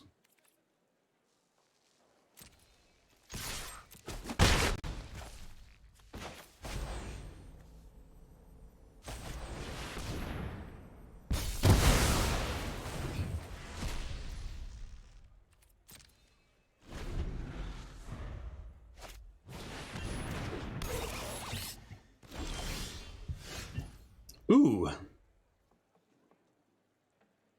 Maybe we gift this thing before... Although they're not going to flip this, like, next turn. We can still do... We can save this and do it the turn after. I'm going to stick with the plan.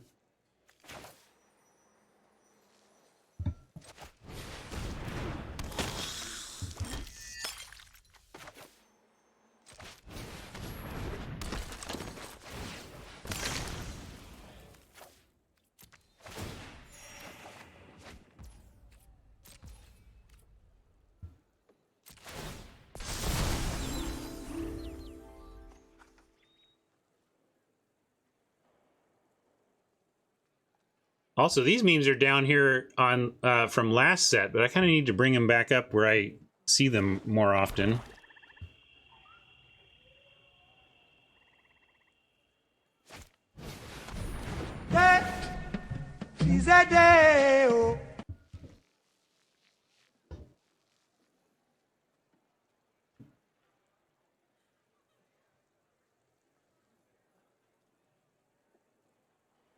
Well, 3 turn. Well, I guess we go... Oh, okay, we win! Hooray! Win target game. I do my hair toss, check my nails. Baby, how you feeling?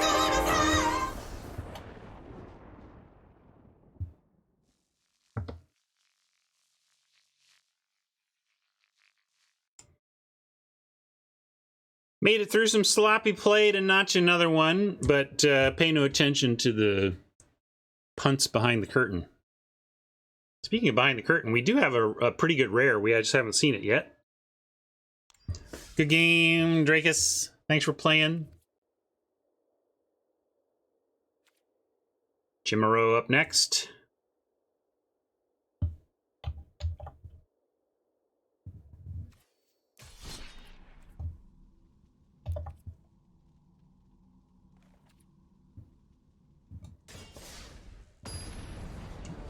Indeed.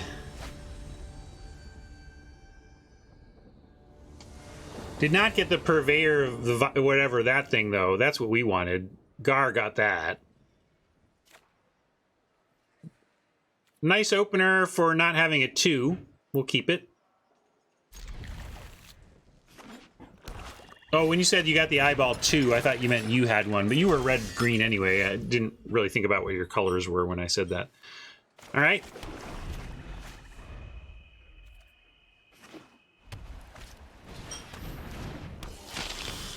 Well, we passed this. Pack 1, pick 1 for this. Right now, we're losing that fight.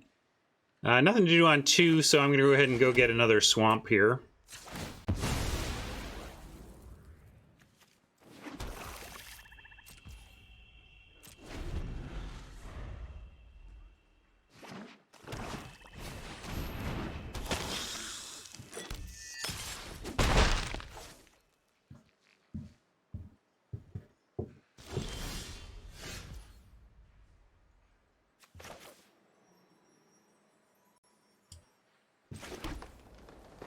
Yeah, fodder's fine. Do some blocking.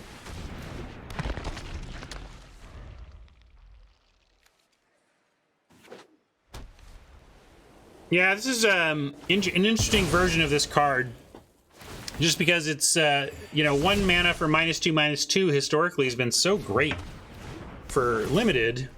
But obviously, in a world where it's not good against one tribe, and that tribe has a lot of small stuff, it does lose a lot of its luster.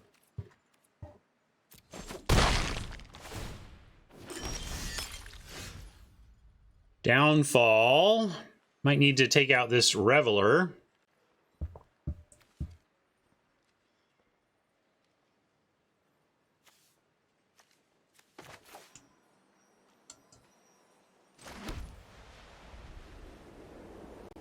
Yeah, if you are the tribe, though, again, it's not even that great because you're talking about having to use creature auras, and I don't like using creature auras. I suppose we could Mariner first. I'm kind of eager to kill this guy, but this vamp, but I don't. But there's no. I mean, if Chimera wants to spend the next turn draining me, that's probably good, right? So yeah, we'll use all our mana and 4 it up here.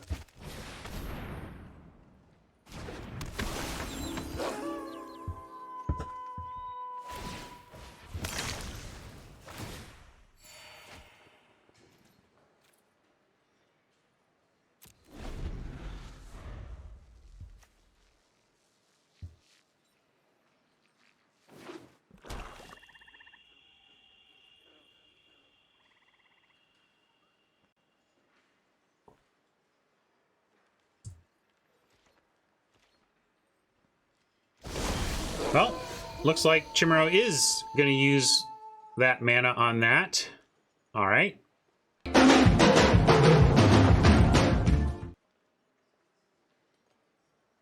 We've got a possible Scorp plus Downfall.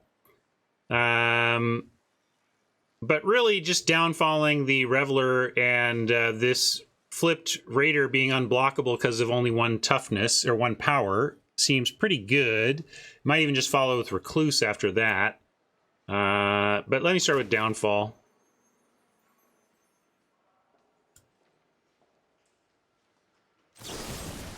Let's see if this gets the what I expect is the drain, which is fine. You like just swing? I don't even like offering the double block. I just like getting this clean shot in.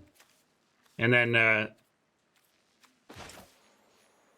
this doesn't really do anything. This is part of the 90 to 95%. But I guess I can swing first. Oh, they can't block. Yeah, that's right. So it didn't really matter. I wanted that thing dead. But yes, I could have swung first. But it didn't matter. I was going to kill that thing. There was no double block, though. You're right.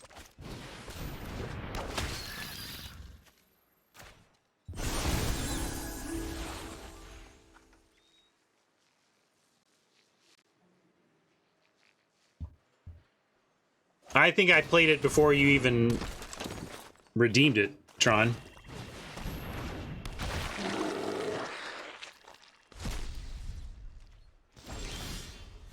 All right, and Ritual is going to do something here. Although we could actually basically take Scavenger out of the game with the with the gift alone.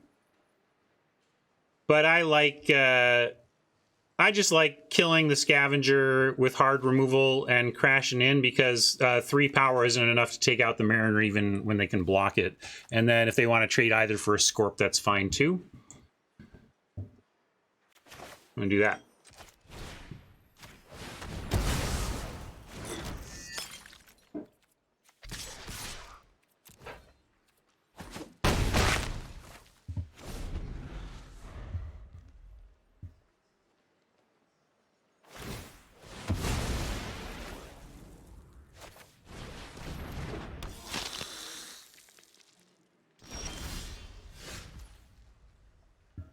Pointed discussion looks interesting. We can gift their Recluse, though.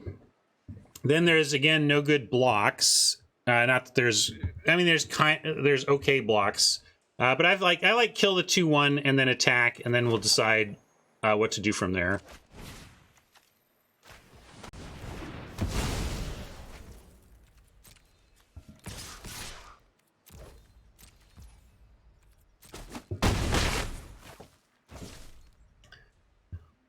And I like just recluse pointed discussion. And if we're going to do that, might as well pointed discussion first.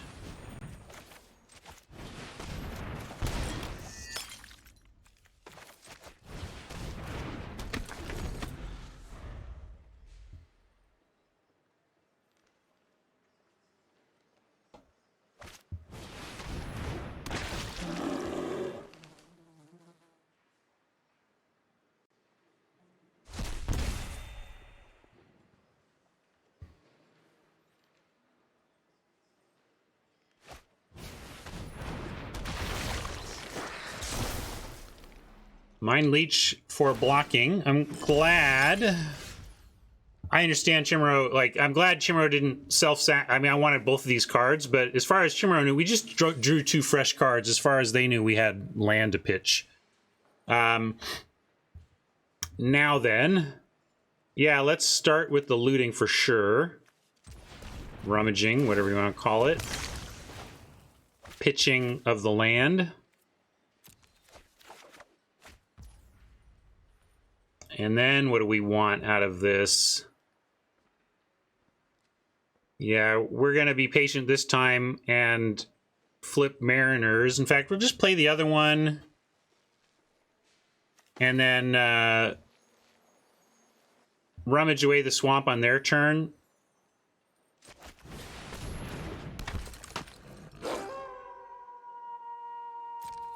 Could send this, though.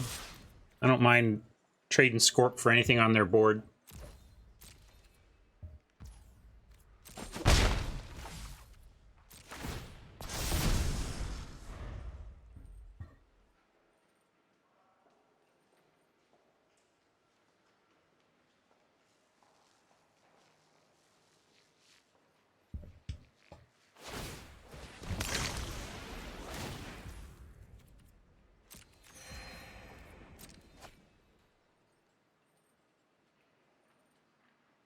That seems like a fine line too, Rob.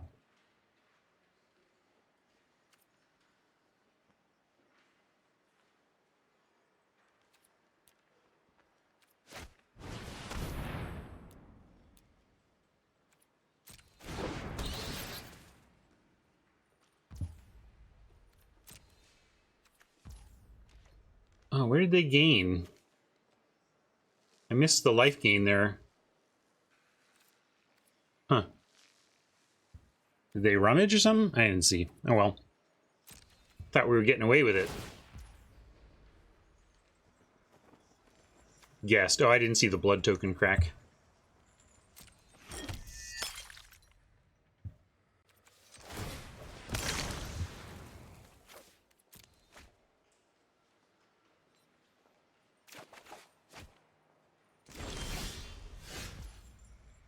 Land anyone? You've never said any such thing. But that being said, just because the guest was the source of the life in that spot doesn't make the guest great. That's just one thing it did. And I'm not even saying it's not great. I'm just saying that it's great because of that one moment seems a little off. Yeah, we really want it to go knight, but I'm going to start by at least pitching extras.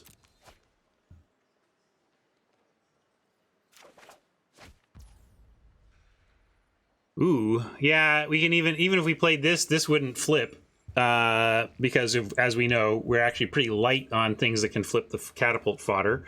So yeah, I'm on play land since we might still make some more tools to rummage, so never mind. I will I know I don't read cards, Rob, but you really don't have to tell me what the guest says. I do know that one. Oh, I should have sent my Scorpion again. I was just thinking of not attacking with the Mariners and scolding Rob, so I missed an attack on the Scorp.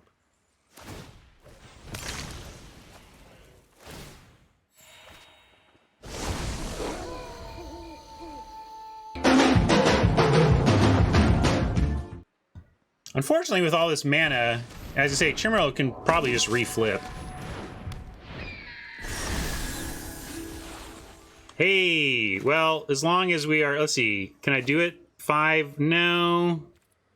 Man. Well, now I'm going to go for the...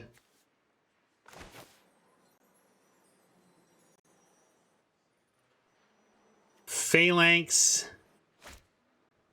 Well, I was trying to get these to Knight so that we could swing with literally nothing on this team able to block. Like, if Chimero can't make it Knight or gain life, then... well, but look, right now, is there any life gain here? There's no life gain.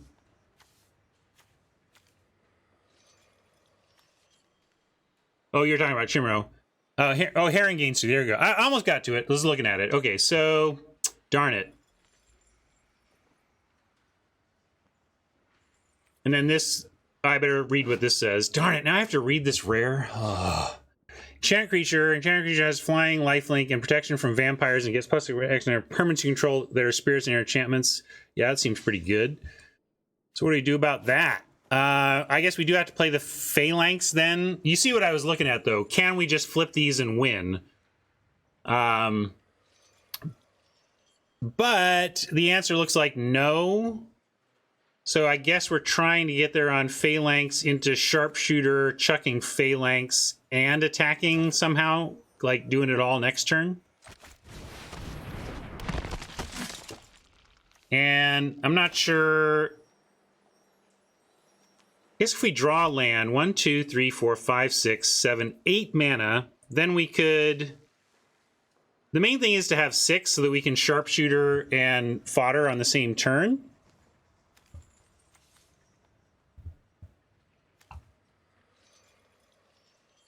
They can't double spell and gain life. That's a really good observation, Skeeve. Obviously too late I played a spell, but a really good observation.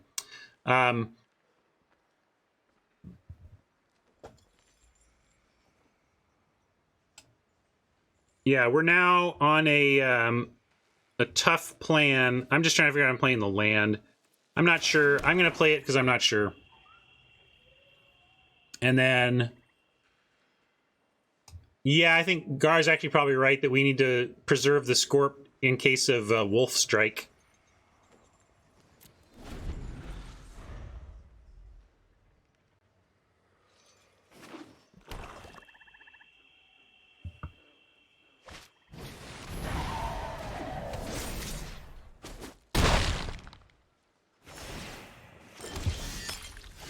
No strike.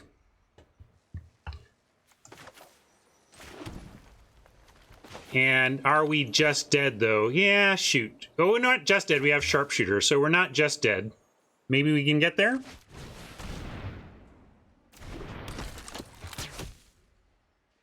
And I guess I can't play the Crawler, or I can't do the Fodder.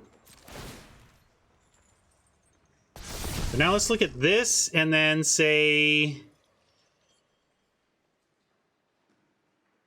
Question is, do we send Mariner now? Or even like Witch to do a drain.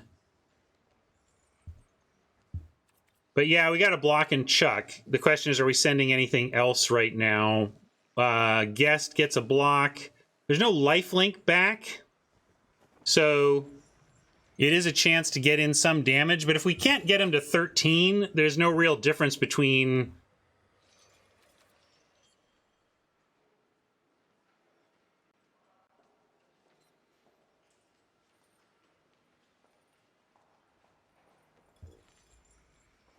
Yeah, 3 flyers and drain just leaves us pretty dead, huh?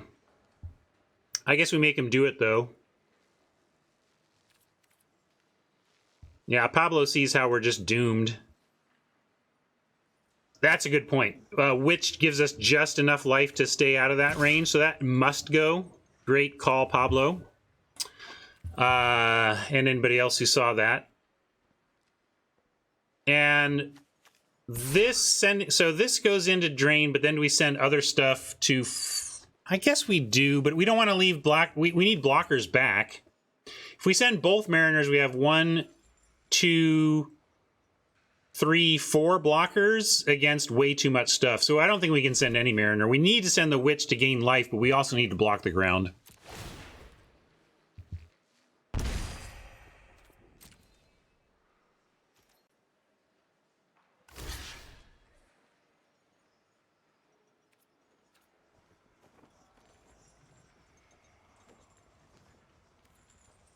That's true.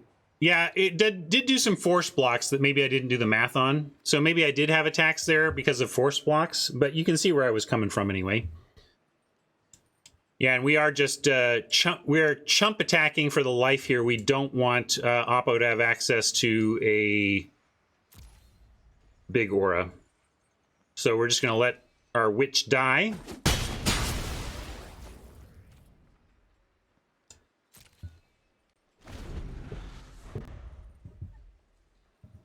And now, your friend here is only mostly dead.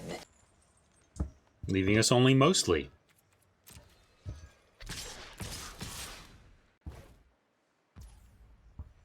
Well, they don't gain anything off the lifelink because we're going to block and chuck.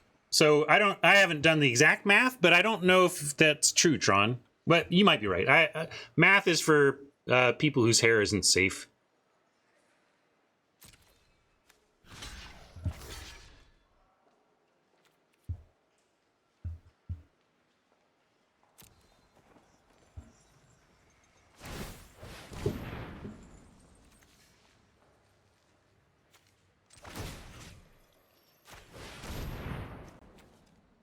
Yeah, they're gaining a lot, but they're not gaining 5 from the Bloodseeker like it looked like they would.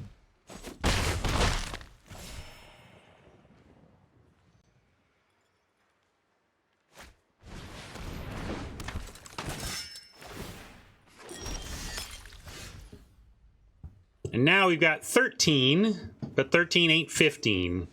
So close! Good one.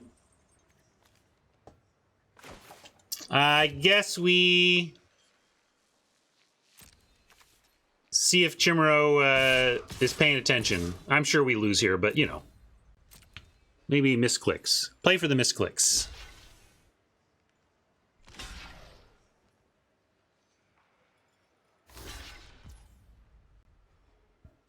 I could have swung with that, I suppose.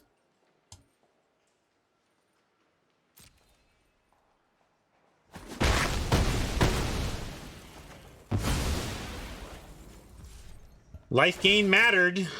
If it weren't for life gain, they'd be dead. But instead we are.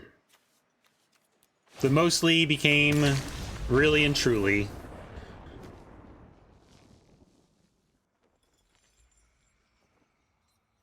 Is that right? Is it 2-2 or am I 2-3? I feel like I'm 2-3, but maybe I'm only 2-2. Yeah, I guess we're 2-2. Maybe that's a harbinger of games to come. All right, math.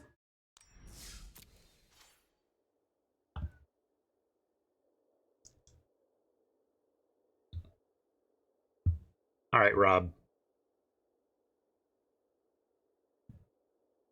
What are you even talking about now? What's your point?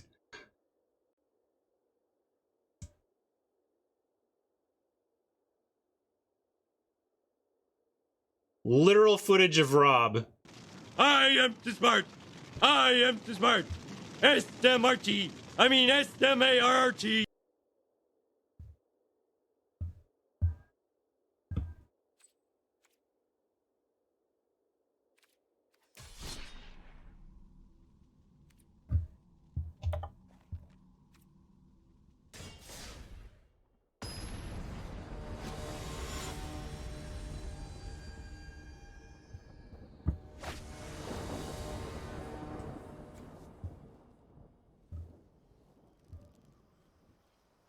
Oh, no, I get it, Rob. I was just choosing not to do this, but now I will.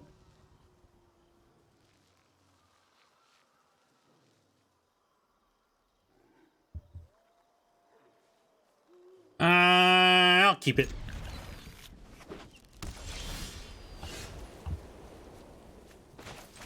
Yeah, I almost butted you out, but not quite. Not quite.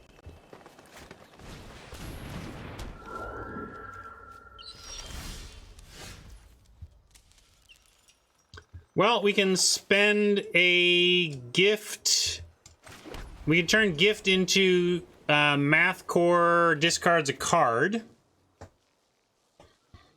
I don't know if that's worth it. Our main plan is to find a green source and just block.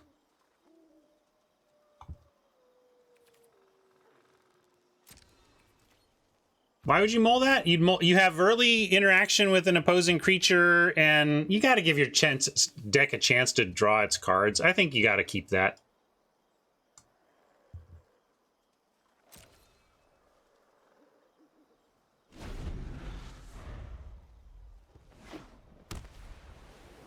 I'm not ready to use Fangs on that, making them discard. Yeah, I'd rather use Fangs on that. Or, hey, there's a Fangs target.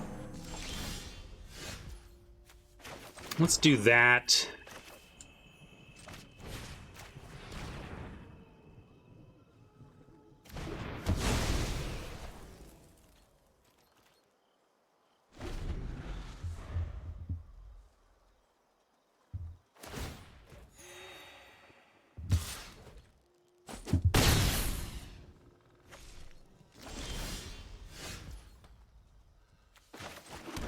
Leave him.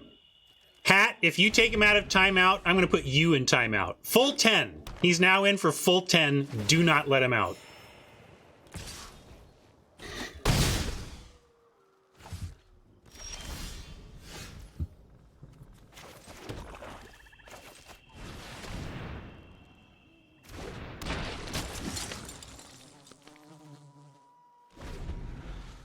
I stand by the keep. We haven't found our green, but I strongly believe you gotta keep hands like that and give your deck a chance to do the odds-on likely thing. I mean, this is just a little bit late, right? And might not even be too late. Too bad we can't two-spell, though.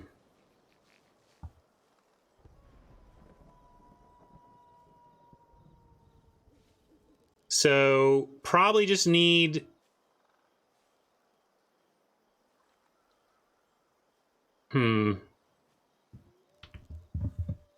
Crawler lets us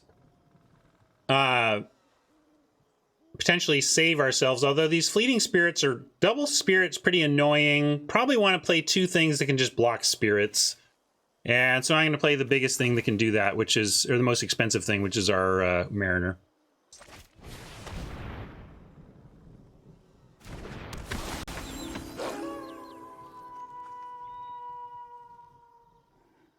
Like, it was a risky keep, one that I felt we had to make, a risk we should take. The risk didn't work out. It actually went poorly for us, and we're not stone dead, you know?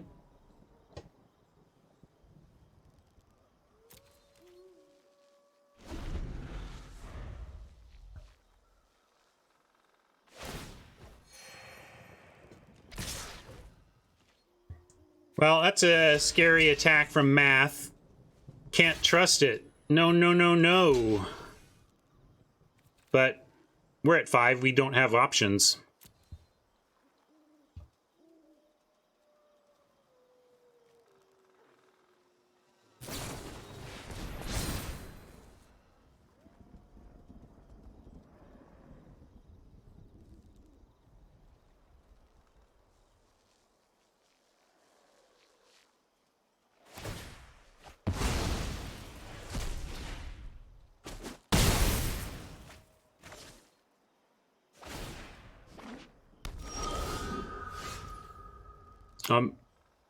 Maybe, let's see. Did I just forget about that one? It must not have been loaded because I don't have it up. Maybe I just missed one. That's always possible too. I'll check on it. I'm gonna do hopefully do a pass this weekend. Unfortunately, a swamp. Worst draw in our deck by quite a bit. But still not dead. Still Not dead. Now we're going to sharpshoot to continue threatening blocks that don't need, you know, that just have that stonewall spirits.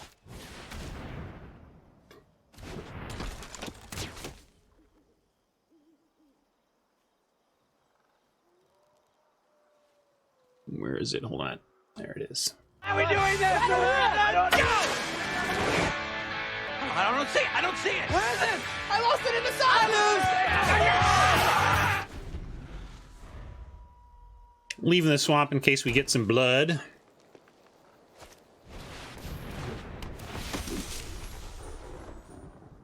Well, that draw couldn't have been more perfect.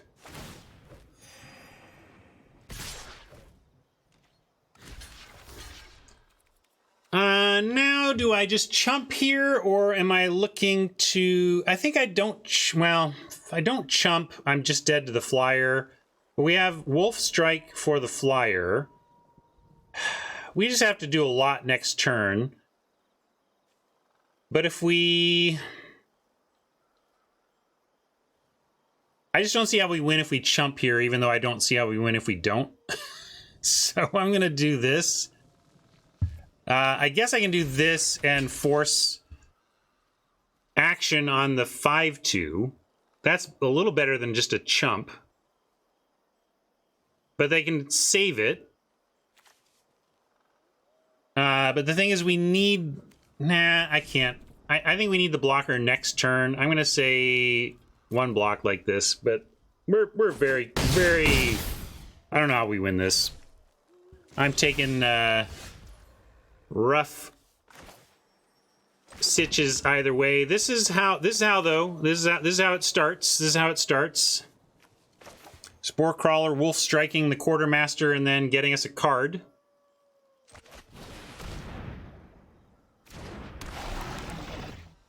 I could strike now while shields are down. There's enough in the yard to do the flipping thing there, so that's not going to work anyway. Let's Wolf Strike while shields are down.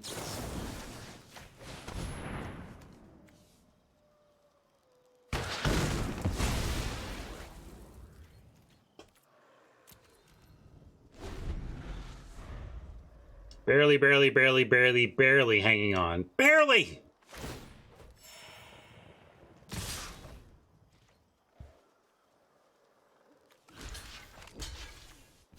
Now, the first strike can just win the combat. But what else can we do? Putting on the sharpshooter doesn't help anything. I guess we can put the sharpshooter on here. I guess we have to do that. Yeah, let's do that. Force action here.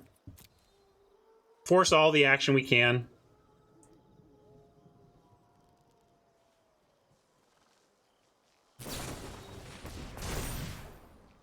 Oof. Good one, Math. You got us. Trample, trample.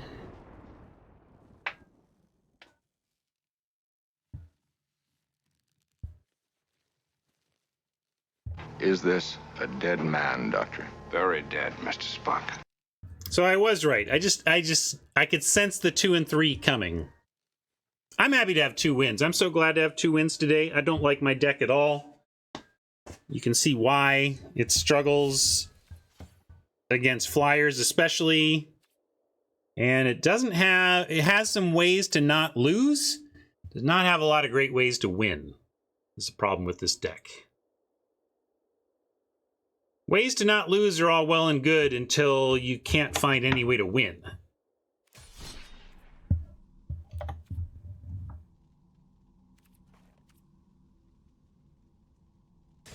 Good game, Math.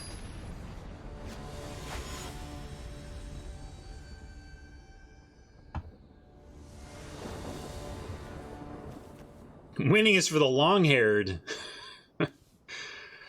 All right, we'll keep this. Nothing to do on 2 yet, but not passing this hand. I don't think that's controversial. After a somewhat controversial keep last time.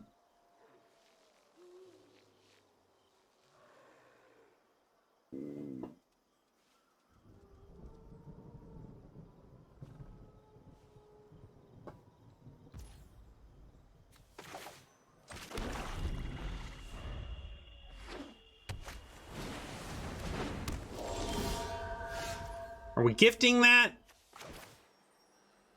Just so it can come and wreck us later on something else? Probably. I mean, I don't have any reach in hand. I'm going to drop a crawler or a catapult fodder that can help on the ground. I'm gonna take it out. I don't love this for obvious reasons. Killing a 1/1 that dies into a flying aura, not where we want to be. But I also am not going to just sit there taking one in the air forever. All right, we'll go crawler. Since Manthral's not showing a defense, maybe this gets pated. We passed a bunch of syncopates, so I'm... Obviously, they don't have it there, or there would have at least been a pause. Here's another spot where, yeah, it's a similar trade. Both of these die into a card. We just don't know what card ours dies into.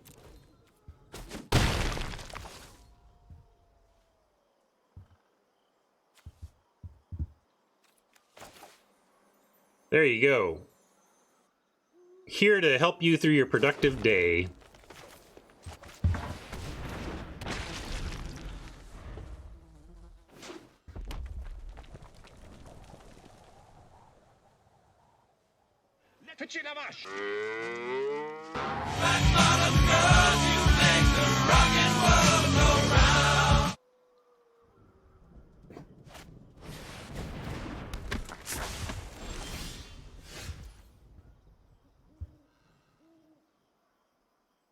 Crawler, I still like trading. Catapult fodder doesn't have a good attack, even if they double block. There's no hero's downfall. Well, I guess there's a hero's downfall gotcha if they double block the catapult fodder. We could send it in.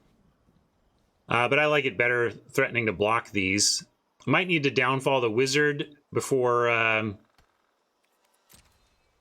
facing a bunch of tokens. But we can start with a simple attack with the crawler.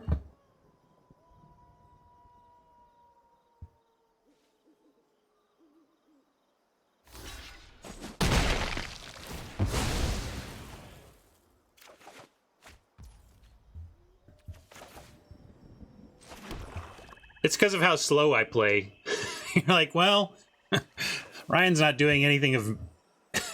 I can do this thing now. Let's see. I was talking about potentially killing this thing. Well, let's see if we actually want to do that. I mean, this is going to start creating stuff. And I like killing this while we can. I'm going to do it.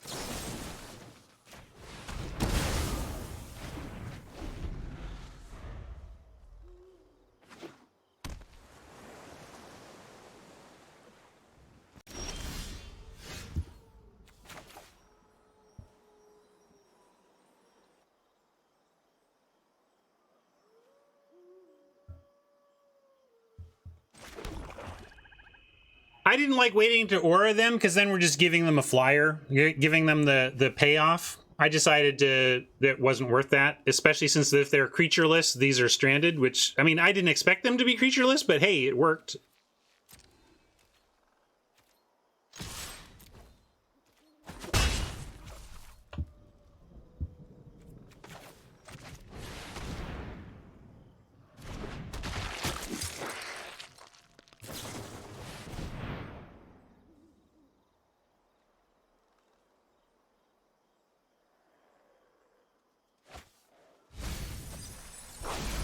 Just play a bunch of mana value 2 or less creatures.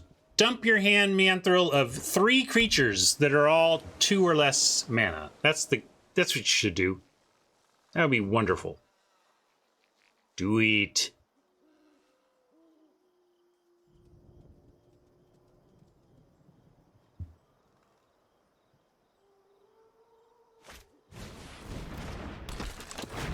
That's 1. Hey, we can even kill it when they block. Ha-ha!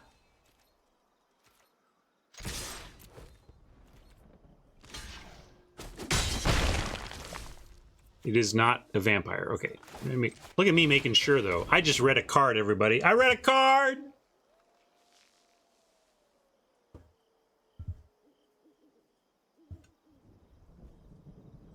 Vampires don't wear those hats.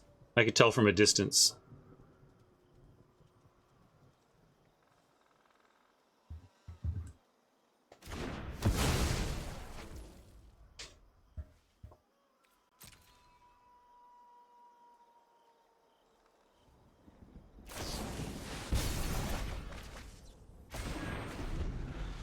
I don't mind the rejection there.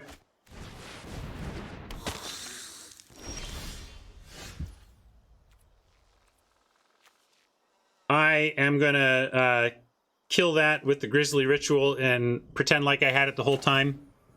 Had it the whole time.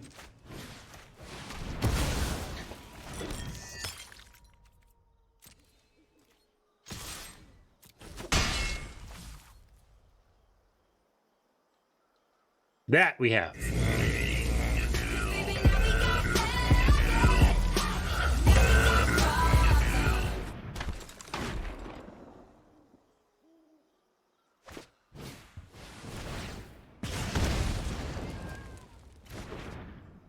Lots of card draw from Mianthril here. We better get ahead or we're going to fall way behind.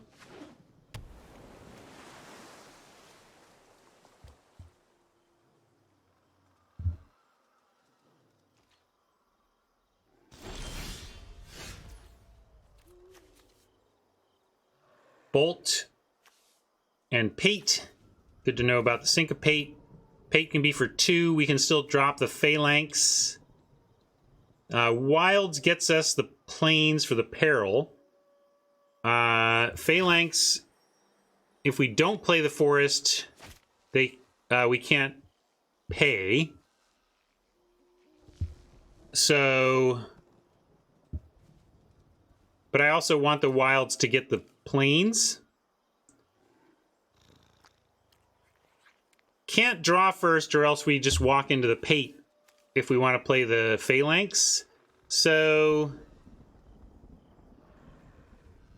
Yeah, I'm kind of on the Alexis plan. The Phalanx isn't actually that important enough for this board right now to not just do the plan we had, I think. We might find something we can sneak through the Syncopate anyway. And then we can drop the Evolving Wilds. Maybe if I want the Evolving Wilds for the Plains, though, I should do that first. I'm gonna get the Plains. Thin our deck a little bit.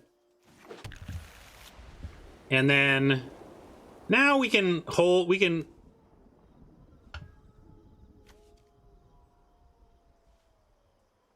What do you mean? Yeah, Syncopate's not in hand, but they can cast it, if that's what you're suggesting, Skeeve.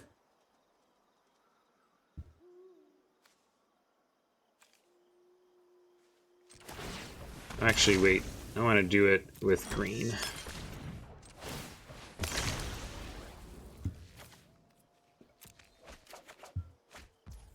Pointed Discussion, we can cast and pay, so we're going to do that. All right, I like it.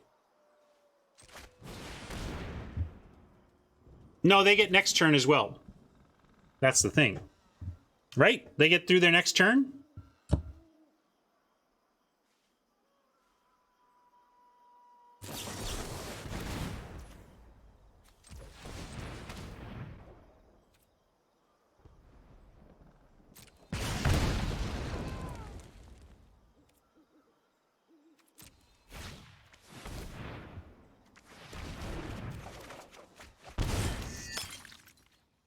Well, what was your, what did you, I don't know, I guess I don't understand what you were suggesting about how the situation with the Syncopate affected our potential lines there and what you wanted to do instead.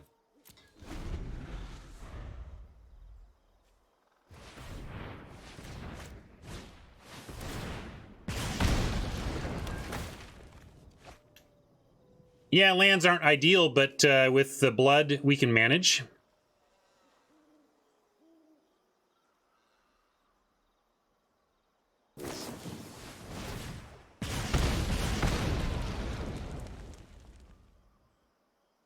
A Braid to finish it off. It was probably just to cast it to do something because they were going to lose it, but get a point off the Flame Breather.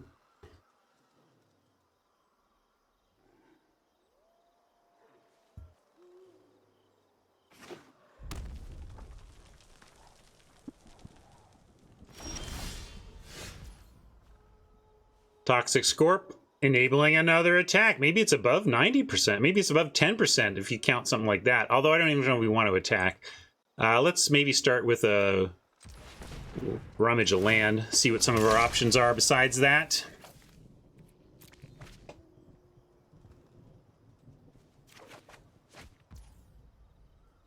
Hey, now. 1, 2, 3, 4, 5. We can't do it all this turn. But we have the tools to potentially start chucking butts, which is what everybody wants to see, of course.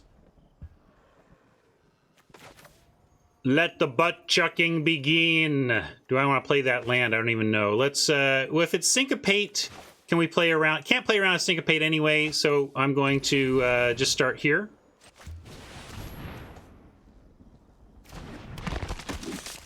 And then we can think about...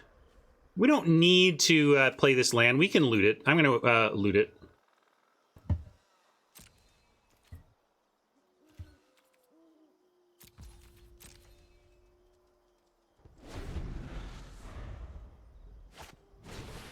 Another one.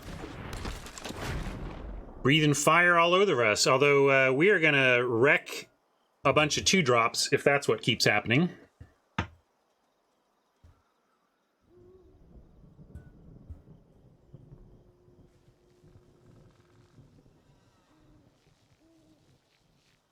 Kind of my wish of flooding the board with 2s is actually happening.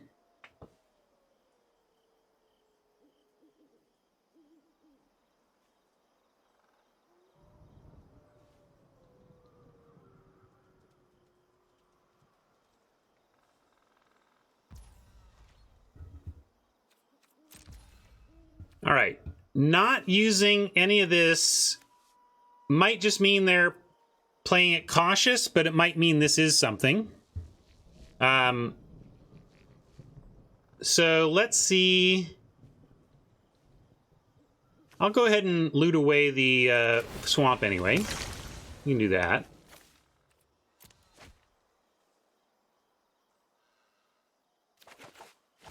Strike kind of makes things a little easier. But we want Sharpshooter first 4, 6 mana, 5. Yeah, I play the Forest. We can actually pay for Syncopate too. So I'm going to start with a land play, Sharpshooter to even pay Syncopate at 5.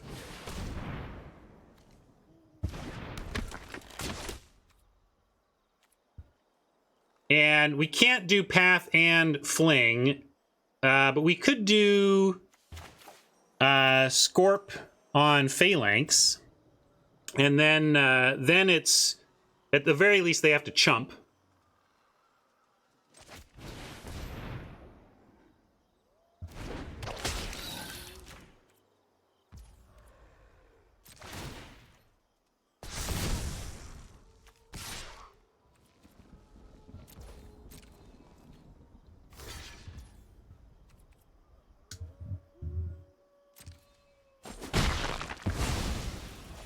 And now we're just going to hold with our activations up. Yeah, we could kill the other one, but I would rather just threaten to kill Oppo. Definitely part of the ETB mattered part of that that scientific measurement.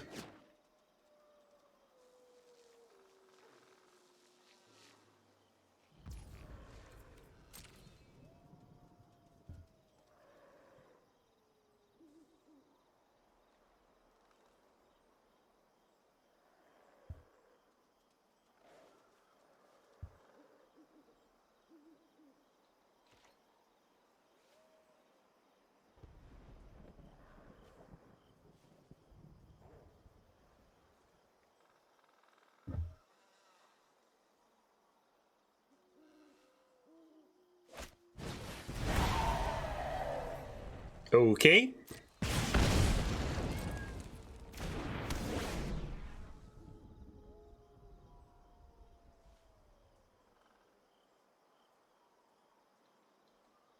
Can even fling the Scorp for 1, untap and fling the Phalanx for 13. Here we go. That's what I was waiting to see. But I think we just go ahead and still fling the 13, and then we can Path to Peril for the win through that. So that seems fine.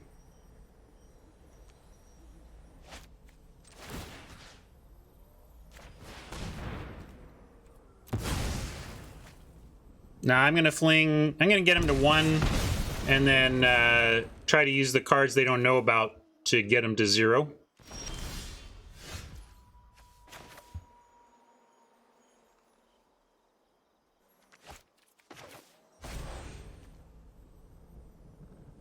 Destroy all creatures with mana value 2 or less.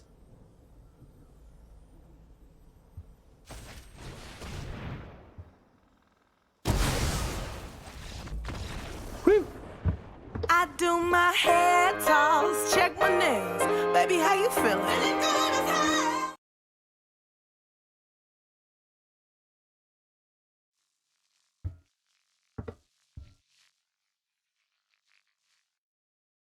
All right, played it to even with 1 game to go. I will take it. I feel like I've won the week at 3 wins. That's what lowered expectations do for you. Set you up to be happy with lesser results. Jank in the tank, anchoring the run for chat. We'll see how much Jank is in the tank today.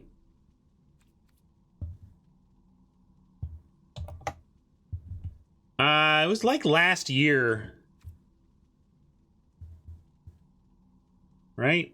When was my second? Maybe it was this year. No, it was this year. Sometime this year. Almost did it recently, but then Timber.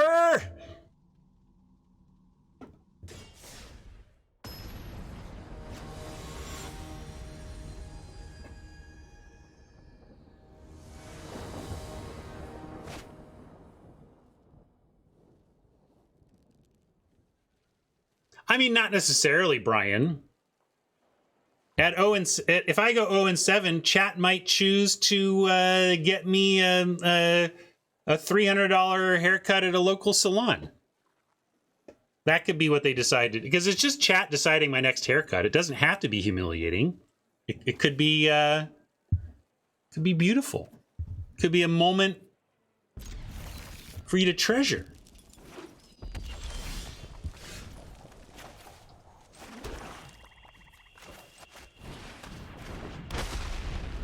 It's curtains for chat.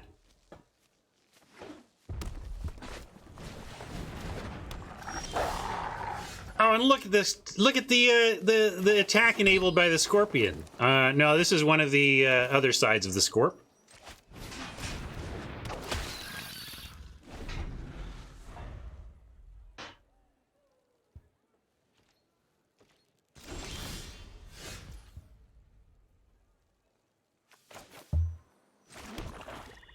Hungry like the Ridge Wolf.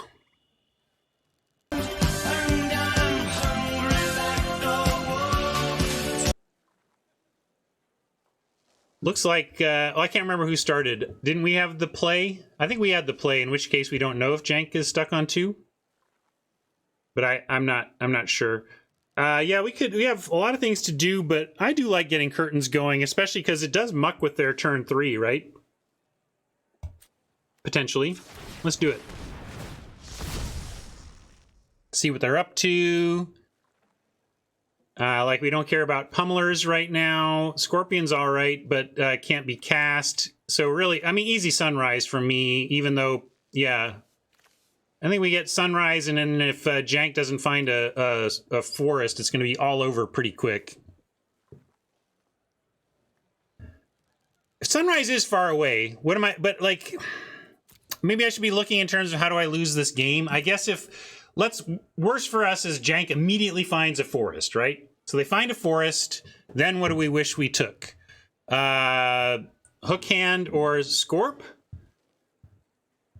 And also, yes, it does give... Like, we could just decline and let him keep this. I think we just decline. That's my new solution. We decline. Let him have that. Yep. And then I'm going to offer Scorp for the Ridge Wolf, though.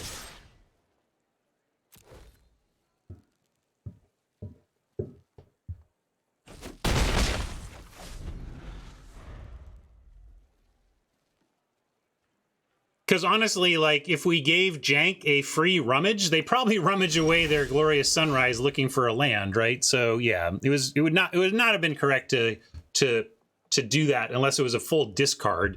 Even then, questionable, right? Flood versus Screw. Right now, it's in our favor, but as we know, this situation can turn south on the flooding player who thinks they're in the driver's seat.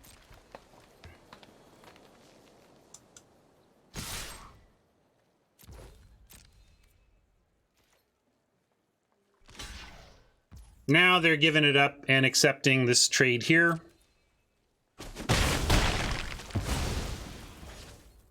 And we'll just follow with another creature, try to apply some pressure, try to get this sharpshooter trained. How are we doing this? I don't see it. Where is it? I lost it in the side. Pummeler does effectively 2 points of damage here, which is not enough to matter on either of these, so we just get to swing in.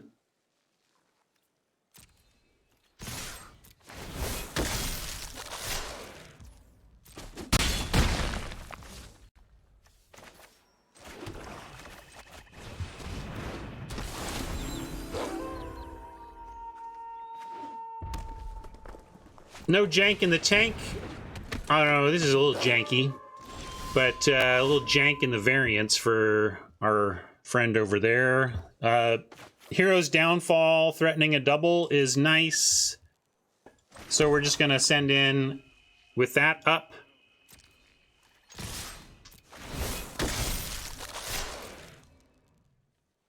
They probably, let's see, and they don't have anything they can, I guess, double block, if we let the Pummeler die, could kill something, but that's why if there's a double block, we just won't kill the Pummeler. And to that end, yeah, actually, but in this case, we'll just kill the prisoner and take the 2-for-1. So this doesn't really matter what order, because I'm just going to kill the prisoner.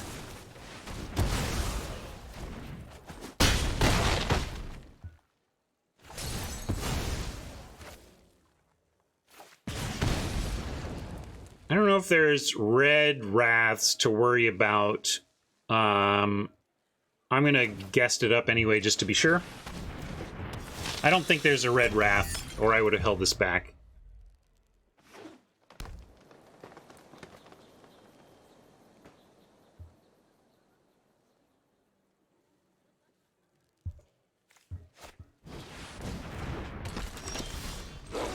Okay.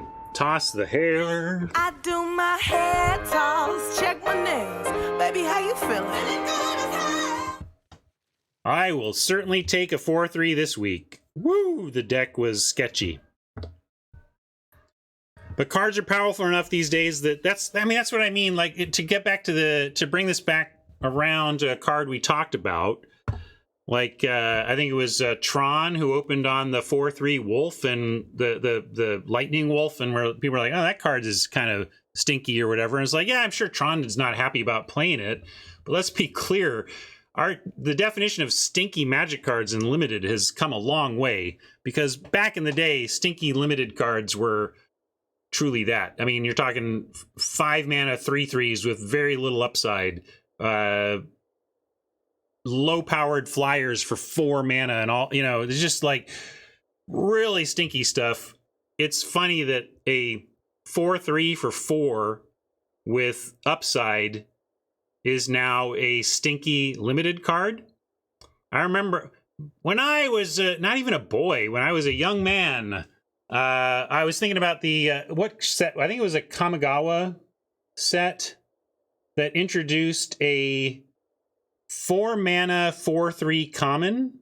I don't know when the first 4-mana 4/3 common was. Maybe it wasn't that particular set. But that was like a heavy hitter. We're like, whoa. They gave a Hill Giant an extra point of power. Hey, everybody, we got an extra strong Hill Giant here. Right? And that was considered like not a reason to be in green, but like a good curve filler. Because back when Oppo's crappy cards were 4-mana 2/2s that did a little dumb thing on ETB, suddenly a 4/3 for 4 looked very, very good. Anyway, just thinking on how far creatures have come in limited, and appropriately so. I think the biggest thing that R&D got wrong about limited for the longest time, and you can go back and read the articles of Mark Rosewater pounding his pulpit, insisting that this was the way it should be because it's good for the game or whatever, is the notion of skill testers. We're going to put in these garbage cards, these bad commons that aren't good, and they aren't even good in limited.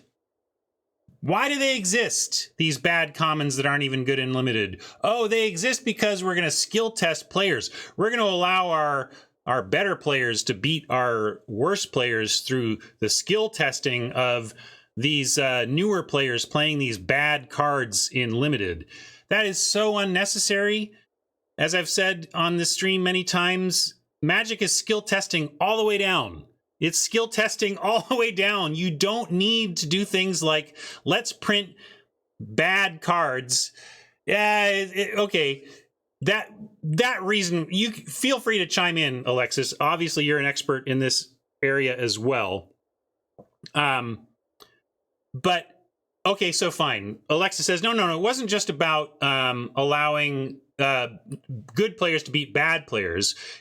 It was allowing bad players to learn that a card was bad and then not playing it, right? That's fair. That's fair. There is a lot of nuance and a lot of extra, but I think almost no matter what you throw at me, like low-hanging level ups are still achievable with the wolf, with like the 4/3, right? We can still level up players on the weakest cards of limited without them being utter trash. I think the game is just because the problem with plugging up your and Alexa certainly knows about this, you got your skeleton that you're filling out for limited. It's really harsh to have to put something that you don't really expect the people to play at common in your very, very precious few slots.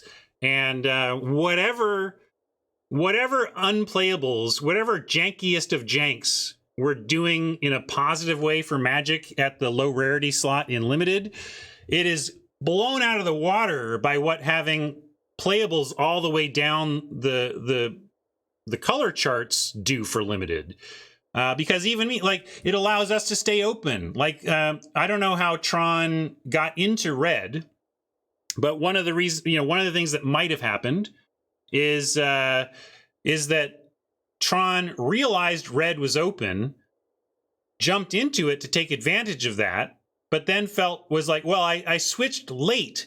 Good thing that the worst cards in red are still something I can put in my deck and not have it be awful, right? So I think having the worst creatures and the worst cards in a set be still good enough to see play, good enough to vanilla test their way into your deck is just so much better for limited Magic than, well, this is garbage and I know it. Let's see who else knows it. Like, that's just not as good as we all have tools. Let's see who can make the best of it.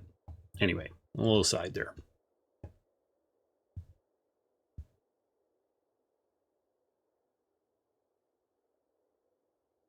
I haven't even said goodbye to YouTube friends yet, though, so let me do that as I pause and think about what's next. And that's what's next. Thanks for hanging out, YouTube friends, and we'll catch you next week. I appreciate your patience as you waited for videos to start coming back up. I am fully through my retail push and ready to start entertaining YouTube again, as you've experienced, because there's got to be a handful of videos up since this one. But anyway, the week is done, feeling good. Thank you so much for hanging out. Catch you next time.